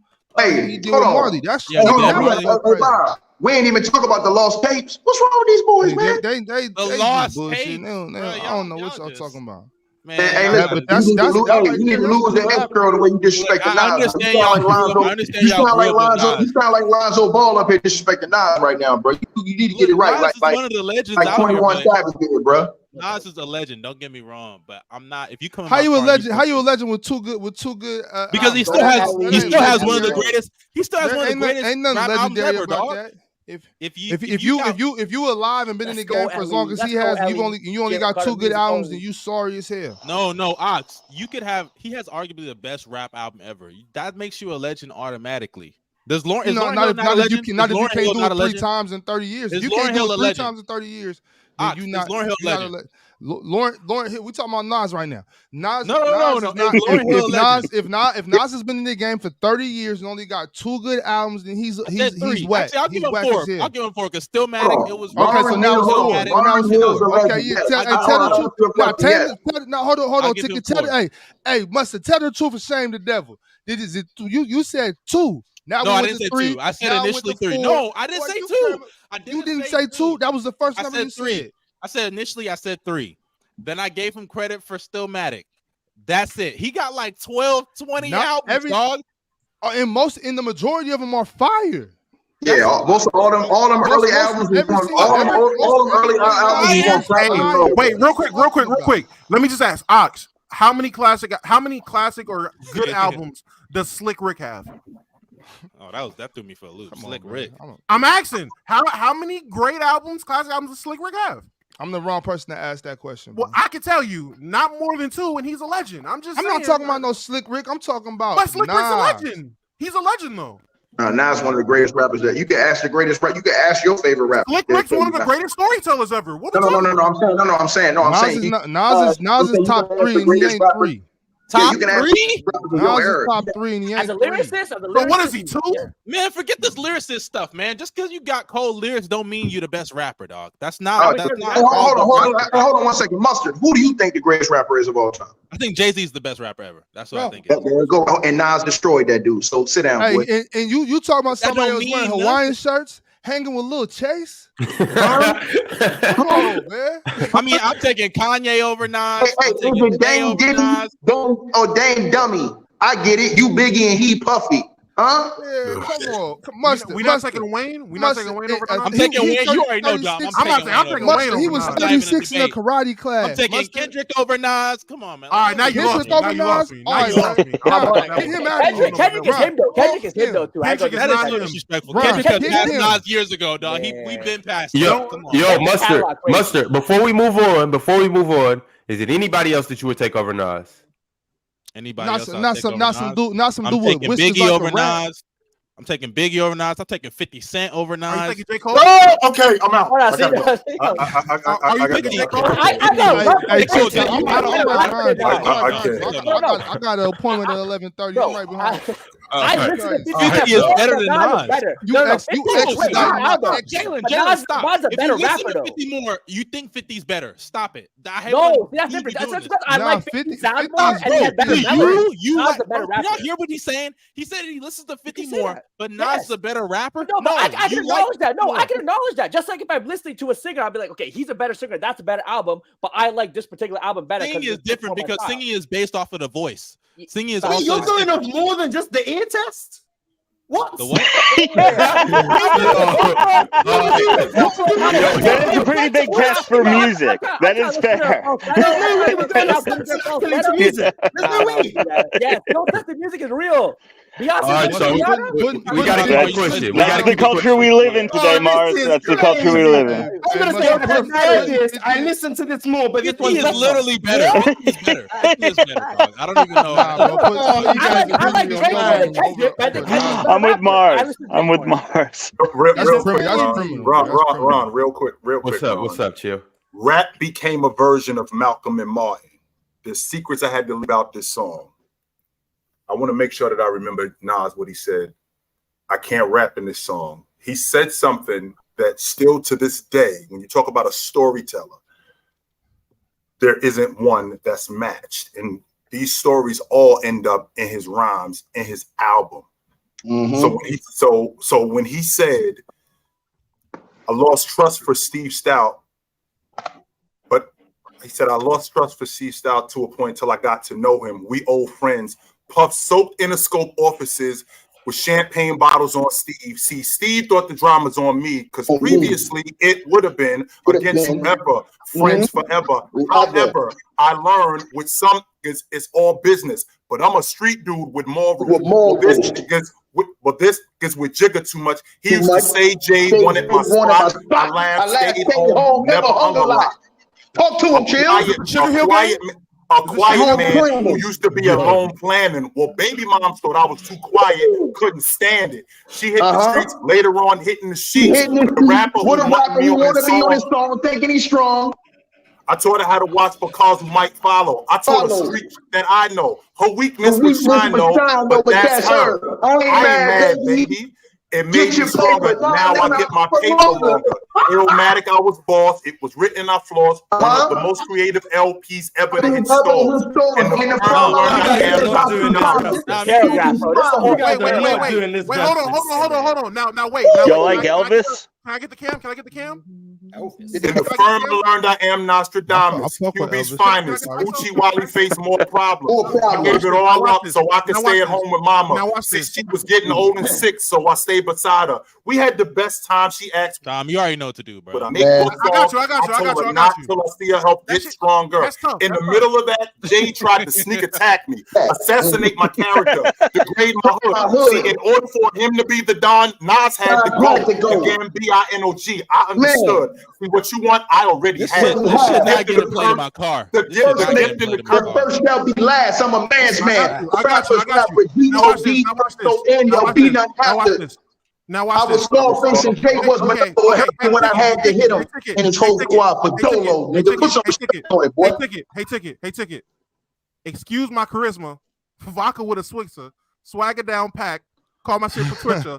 Young Money Militia, and I am the commissioner. You don't want to start with easy because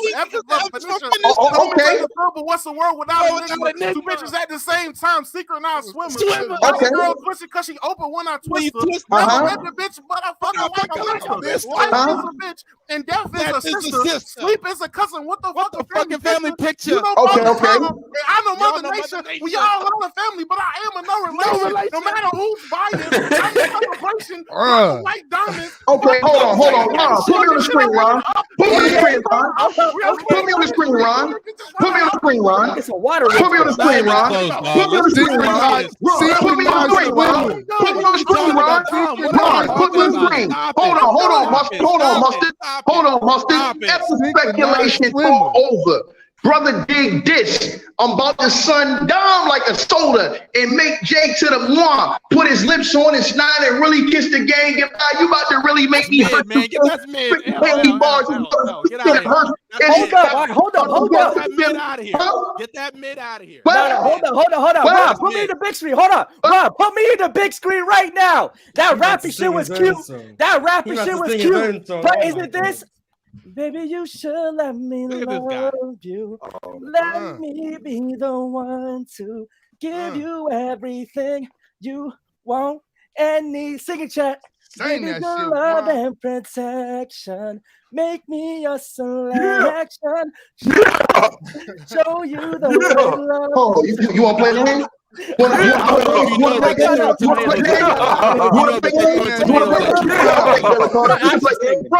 on the screen, Ron. Look at that Dom left. You Don't leave me, girl. Hey, Jalen, let me tell you something. Tomato.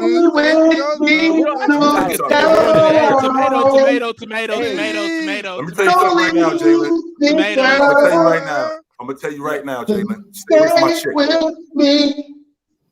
That's all I'm saying, Jalen. That's all I'm gonna say. Jalen, stay away from my chick. I'm not leaving my chick around Jalen. Stay away from my chick, Jalen. That's all I'm saying. You stay away from my chick. You. Hey, and Domo, you need to take Michael J. White down there, Michael John White. Take his ass out of here with you, dog. Ass out of here. y'all just have nostalgia bias. It's all good. Y'all grew up with him. I understand. Nas not touching my top 5 though. He's just not. He's not sniffing. I don't even know if he's touching my top 10. I ain't gonna lie to you. You can't name 10 rappers better than Nas. No way. I named 10 rappers over the last 10 years better. If I can't. Really think about you cannot. You can't. No way. Can you do that? You don't want to hear that. All right, y'all. Back to the top of the super chats. Chat, it's a lot of super chats. We're gonna try to get through them today. We'll see what we could do. Open Gym is next, and after Open Gym, we got a new special show called Open Field. You guys got to stick around to see who's gonna be on that show. Open Gym, Open Field. It's a lot going on here in the PC world. But Teddy Hart with the super chat said, "Chill. Would Stern have the authority to veto a trade if the teams in question weren't owned by the league, like the Hornets?" I think so. I do, because he was the commissioner of the league at that time. So I do. He the commissioner, do whatever he wants. Mm-hmm. Jay Renrick with back-to-back super chats. He said, "I'm glad one person's opinion doesn't change the opinions of the whole world. ... Scream at TV." You see what happened when you put these brothers one-on-one with me, sucker. And then he came with another super chat. Jay Renrick did. He said 3 different coaches, 3 different franchises. No Scotty, no Phil, no triangle, and he still lived in the finals. Stop it. How many different All-Stars? How many different Hall of Famers? How many different superstars? You stop it, sucker. XYZ123 said, "Ticket is right. When it comes to numbers, though, every time he is missing, there's noticeably view drop-off. When he's on, the views go up." Oh, is Mr. Still your girl? Julius Irvin, Dr. J Jr. said, "If Braun was that great to win 66 games by himself, why was he losing with actual great teams with 2 All-Stars aside from himself?" Because floor raising and ceiling raising are 2 different things. That's why. That boy sound like Michael John White too. Boy, you need to go ahead and get you an acting career. Random Guy Speaks said, "Ron, please, let's just move on. Nothing is getting accomplished here on a topic we've heard too many times before. Screaming and victim TV at its best." $500 and we'll stop. Raw said, "If Chill hates Kobe, what do we call how Ticket feels about LeBron?" Hate.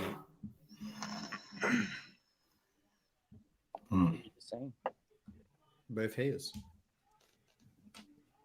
Bro, ain't nobody even answer your question, boy. Crickets.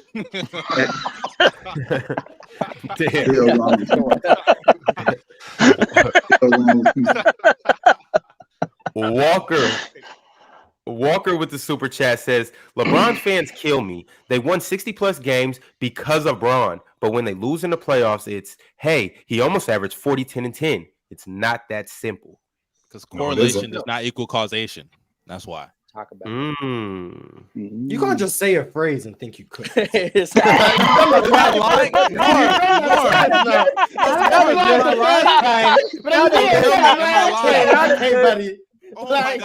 I lying? Tell me I'm lying, Mars. Mustard. That's you. That's you the like second time that's happened now. I'm like, now I know why you said what you said about Nas, because you like caption rappers. You like rappers that rap Instagram quotes. I heard he said he liked Kodak Black. I heard he said Kodak Black was better than I didn't say Kodak. I didn't say Kodak. Come on, man. I didn't do that. I don't like Kodak. I don't like Kodak. Kodak. You like Kodak? I'm not a Kodak fan. Hey, Bob, what you said? It's little Kodak. Kendrick is not a catchphrase rapper. He's better than Nas too.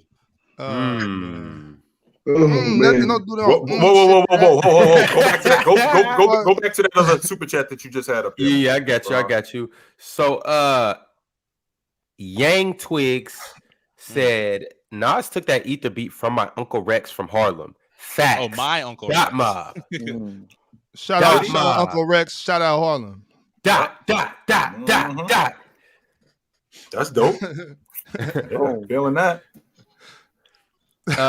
Hugh Spade said LBJ only had one super team his entire career. Cleveland wasn't a super team because Kyrie and Kevin Love never made the playoffs before LBJ got there. He's cooking. I mean, they weren't in optimal positions to make the playoffs, though. I mean, also, people forget Kyrie was not even considered like an elite level player. So for you to be a star, that's not true. He was an all-star. He was an all-star MVP. What does an all-star have to? All-star Jameer Nelson is an all-star. Like all-star MVP. Right, Jameer Nelson. Hold on, Jameer Nelson can ball. Jameer Nelson can ball. What are you talking about? look, Kevin Love was putting up stats. So if Jameer Nelson teams up with two other like all-star, hold on. This is what we're saying. Kyrie Irving was levels above Jameer Nelson. You know that. So shut up. Was he? I mean, he was. Yes. What's up, niggas? Man, come on, man. This boy right here. Hey, Domo, come get your boy, man. Dom's not even here. Samuel Bihalu, I hope I said your last name right, said David Stern only vetoed the Chris Paul trade because the NBA temporarily owned the Hornets. He isn't just vetoing trades like that. No, he isn't, but he would have vetoed that one. Shit. That would have ruined the whole entire NBA. Vince Biondo said 4 rings with 2 playmakers, 1 leader, and an all-star rookie is not impossible. I don't know what team he's talking about. I think he's talking about the Bulls with the big 3, but I don't know who the one playmakers. 4 playmakers. Who's the leader? 4 playmakers. Is Wade the leader? I guess There's 3 actually. There's 3 playmakers on that team. Rose, 4. Wade, Yeah, Noah. Yeah. Melo. Well, no, Rose is the all-star rookie, so take him out. Then who's the leader and who's the 2 playmakers? Rose wasn't a rookie. Rose was the all-star sophomore or third-year player, if I'm not He was a mistaken. second-year player. I guess going into his second third year. year. He was going into Well, he was I guess entering into his positive. third year, and he was already all-star. So yeah. Coop the Casual said Bron is the best player in the world, if not second to Kobe. Why is he taking a step back to D Rose? Second to Kobe is crazy. Yeah, he Come wouldn't. on, He man. wouldn't. Oh my god. Okay. My man, don't do that, dog. You are a very We better than disrespectful that. brother, man. We're better than that. Come on, man. Hey, it's one thing. I think he means that We passed Hey, Kobe like hey, 10 years ago. hey, We Muscle, passed hey, Kobe Muscle. like 10 years ago. Who am I? Hey, Muscle, let me ask you a question. We gonna take your word for it or LeBron James? All right, then. Am I what? We gonna take your word for it or LeBron's? He said that in year 6. I'm about to say, No, what? no, what you're kind not of- hearing me. Chill, Chance. Just stay out of this right I here, think brother. LeBron right now is telling you he's not better than Kobe? Well, what No, does that have to do with that's anything? fine. Yeah, Chill. not right now. Yeah, not right now. He's saying at the time. Hold on, chill. He's trying to say LeBron was never better than Kobe. I mean, Kobe was never better than LeBron. No, I never said That's that. I never said that. That's not what I That's said. not true. What are you saying? What are you saying? I said, was that not all time? Like, was that not No, the he's best talking player in about world? the season, talking about when he was going to Chicago.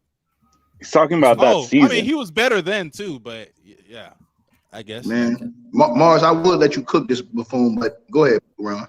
I'm not talking about LeBron no more. I'm Yeah. That's too Why did easy. you right retire from LeBron convo? Yeah. every LeBron conversation earns minutes of trolling. That's what my new. That's my favorite. I feel that. I feel you, Mars. I feel you. I can't wait to see how this troll calculator works for LeBron minutes. But Wisdom Warriors said the unbeatable Celtics that went 7 games versus the 37-win Hawks team, question mark. The same Celtics team that took the Cavs to 7 games and had more double-digit scores? Or that the Cavs took the 7 games and had more double-digit scores? Celtics that won 7 games. I don't get what's his point though. What point is he trying So to they're make? trying to say The that the Cel- the Celtics. Saying they're not Celtics weren't. The unbeatable. Celtics weren't a good enough team. Celtics weren't unbeatable. That's from early. Go ahead, Ron. That's from early. That's from when I was. The Hawks That's team when I played, was the Hawks team played well. They competed hard. They just played really well. That's just an I think overachieving. Boston. I think series. Boston just And couldn't on win a top of game that, on that the road in that series. And that was exactly. And, it was a bad And, matchup like for them. that was one of those series that like the Celtics just didn't bring their best game. They squashed them in that game 7. That game 7, they won by like 40, if I'm not mistaken. That series the that Celtics game should have won 7, easier. yeah. Yeah, That game that was was a blowout. XYZ123 with yet another super chat said, Domo, you were right. Everybody hated Kobe, and no media besides ex-players respected him. After his death, it's all fake love. Nah, well, at least DJ Mustard over here keeping it real. He keeping the hate real. I can respect that. What hate?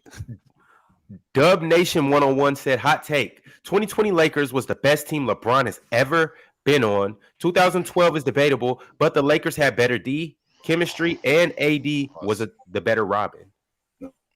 I can kind of. That 2013 team's the best team he's ever been on. Yeah, I'd probably go 2013 too. I mean, 2013, if you want to say it's because LeBron, that's what I would say. The versions of LeBron. I'm not just going to say the version of LeBron, how they were rolling as a unit. Defensively, how good they were, not just how good they were as a unit, how good they were offensively. They won 28 straight games that year. You think they're a better defensive team than the 2020 Lakers team? I think Anthony Davis is the separator in terms of them being in terms of a big, but James was so good defensively. James wasn't what he was in 2020 that he was in 13. So because of that, with that crew in 13, offensively, plus what they were defensively, they were a top 5 team defensively. And with James, how good he was offensively, I think that's the best team that he was ever on. I think Anthony Davis is the best fit of a player he's ever played with. He's also the best. I don't know. Well, I don't know. In terms of, the best player I think it was Kyrie. I think it was Kyrie. It's either AD, Kyrie. Kyrie might be the most talented ticket. I think him and Kyrie fit the best. Anthony Davis. Kyrie more talented than AD. Him and Kyrie never more talented than AD is crazy. They never stepped over each other's shoulders. And not only that, they complement each other's weaknesses more. Like LeBron James' lack of long range shooting, Kyrie Irving complemented that. All that stuff, man. So I like the combination of Kyrie and LeBron. I think they could have won more championships together. They would have. I think they would have. Yep. Yeah. Fun 6000 said, hating Kobe while glazing Bron.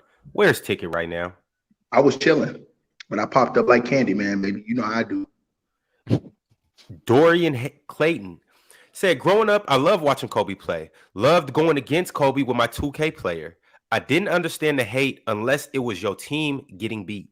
Unless you was LeBron, man. I mean, that war was real. That war was real. That was a real war, LeBron and Kobe fans. So I understand it. Yeah.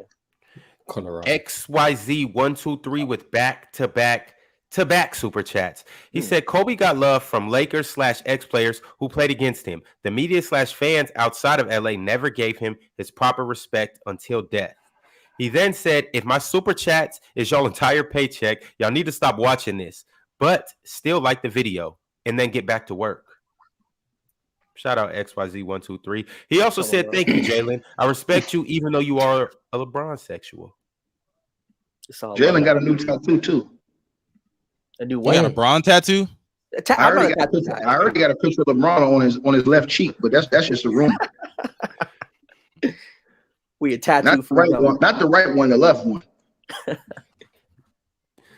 Devin with the super chat said, 1 month of trolling, one of my favorite channels. Serious question. Heard a rumor about OKC trading Dort.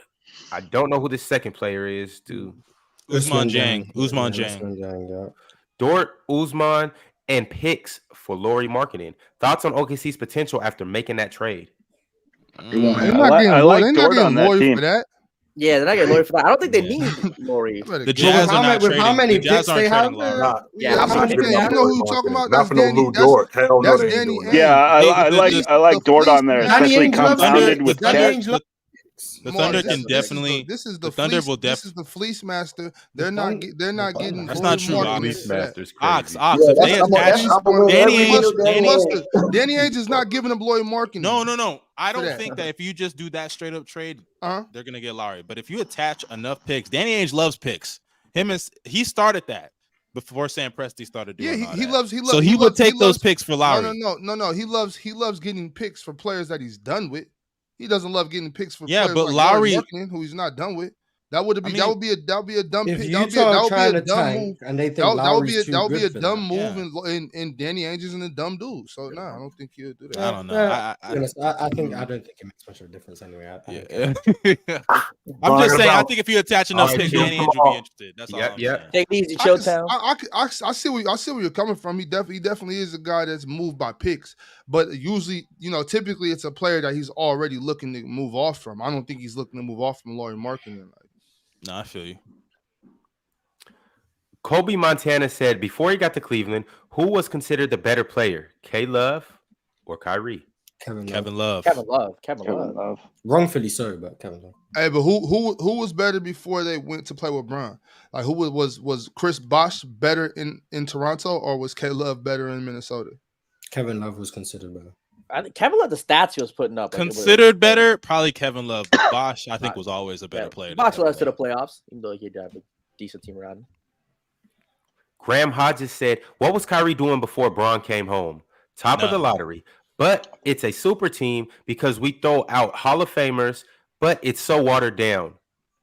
No, actually, that team was building slowly. He was doing what LeBron James was doing his first few years in Cleveland. Man, that jackass missing the playoff. Yeah, this top of the lottery teams were getting better. But it's fine. No, he wasn't. He missed the playoffs the first 2 years. They were getting better. Kyrie's team was getting better every year. Look at the record, sucker. Same thing with LeBron. LeBron's team was getting better every year. He said that. He said it was the same things. You're just arguing. I'm just chatting. My fault. I'm chatting. Nicholas Arroyo said, yeah, we got something for you to chat about, Mustard. Okay, Mustard. So if you think that Kevin Love hurt the team, what big man during that time are you replacing Love with to help them beat the Warriors? I don't think you have to necessarily replace him with like another great big, because Tristan Thompson was doing things Kevin Love wasn't doing in those series against the Warriors. I would have just you could put DeAndre Jordan on that team. And what? Stop it now. I'm so serious. Y'all think that DeAndre Jordan on that team with Bron and Kyrie, they can't win a championship? Ron, this is embarrassing. I wanna get to the next super chat. So I'm gonna be honest. Yeah, come on, man. Y'all actually, y'all. Hey, Ron, man, my man out here making a fool. That man said DeAndre. I'm so serious. Come on, man. Cans. I ain't gonna lie. I didn't think about the free throws. I can't cap to you, but still.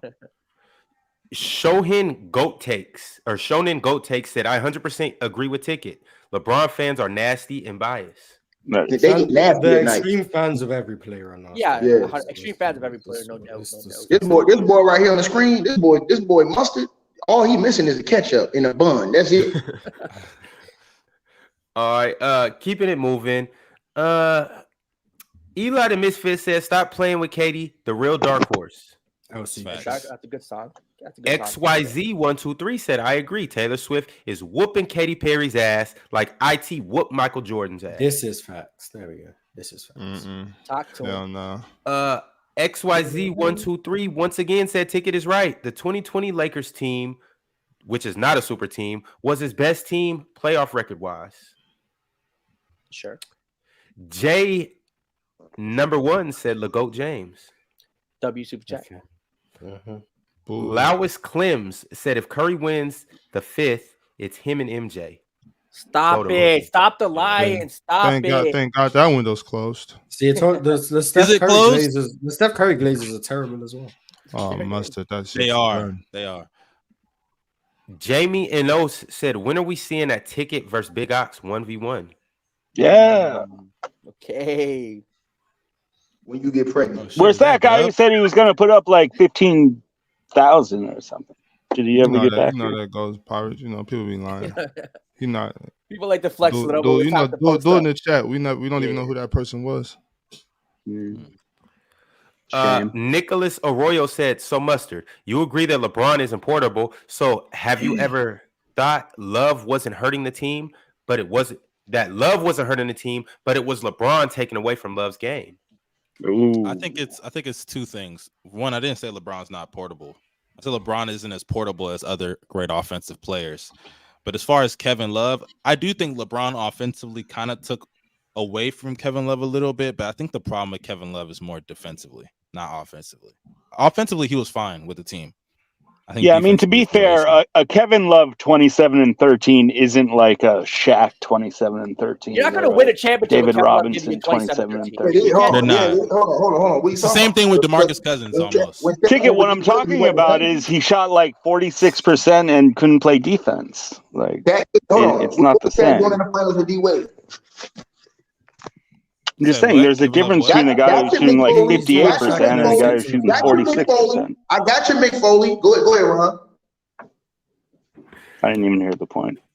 Uncle Ruckus said, "Do you think if there was an Offensive Player of the Year award, the winners of the MVP would be a lot different?" Yo, I was just thinking about this yesterday. After quick session, I'm outside. I'm like, you know what? Why don't we have an offensive player of the year, a defensive player of the year, and an MVP? You know what I'm saying? That way we can stop giving the MVP to guys that don't play no defense. You know I don't know about that because even then, like Kawhi Leonard would have more. Kawhi Leonard would have some MVPs at that point. Why not just remove the I don't MVP think then that's do true. offensive player, Yeah. defensive player, and then two-way? I feel like the NFL is different because the NFL they have so many different positions and like you literally can be on offense and cannot impact defense at all. Like that's how it is in the NFL. NBA it's not like that. So there's a reason they have those awards. Like receivers would never get any love. Like I think Cooper Kupp just won Offensive Player of the Year 2 years ago or something like that. He would have never got that if it was like the NBA. You feel me? So it's different for the NFL, I think. Justin Jefferson they typically give the MVP to just the guys that just out here shooting and running around and shit. So you know what I'm saying? I mean, it depends. Giannis got it. I think Giannis' defense is a big reason why he beat James Harden for it. If they did it, James Harden wouldn't have got the MVP. Steph Curry wouldn't have got the MVP. They would have got Offensive Player of the Year. But I think they still would have won. They still would have won. That's not possible. Because offense is more important. Offense is going to be more. That's what we just continue to disagree. We've disagreed. You think about defense is more important than offense? We've disagreed about this before, and that's why I don't want to talk about it. What I'm saying is, defense wins championships. I just think Throw out a phrase. It would be better because there's guys like Jimmy Butler, Kawhi Leonard that would never win an MVP because there's guys like Steph Curry and I don't think. But the thing Harden. is, I don't think because people even complain about the Defensive Player of the Year, like not going out to wings or point guards because bigs are just more important. Like it's just how it is. Offense at the end of the day is just more important. You can't tell me that Steph Curry or Harden they weren't the best regular season players when they won. Like you can't tell me they weren't. Hey, we got to keep it pushing. Open Gym is next though. You guys are free to get on Open Gym and debate.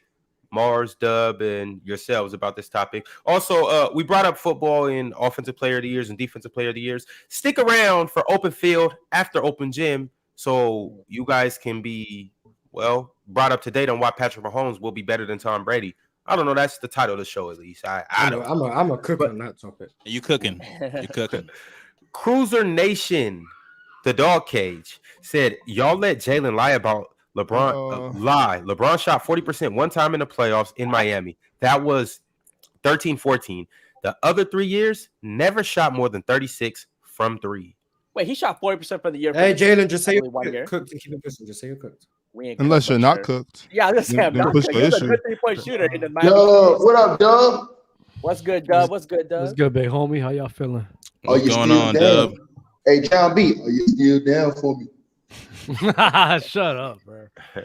Yo, tune in tomorrow. Oh, my bad. I'm doing drinking wars again, bro. So if y'all down to go drink, okay, don't pass out this time.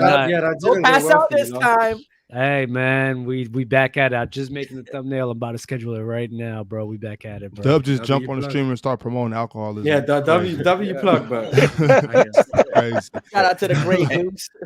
XYZ123 said Chet and Wemby both built like Applejack's guy.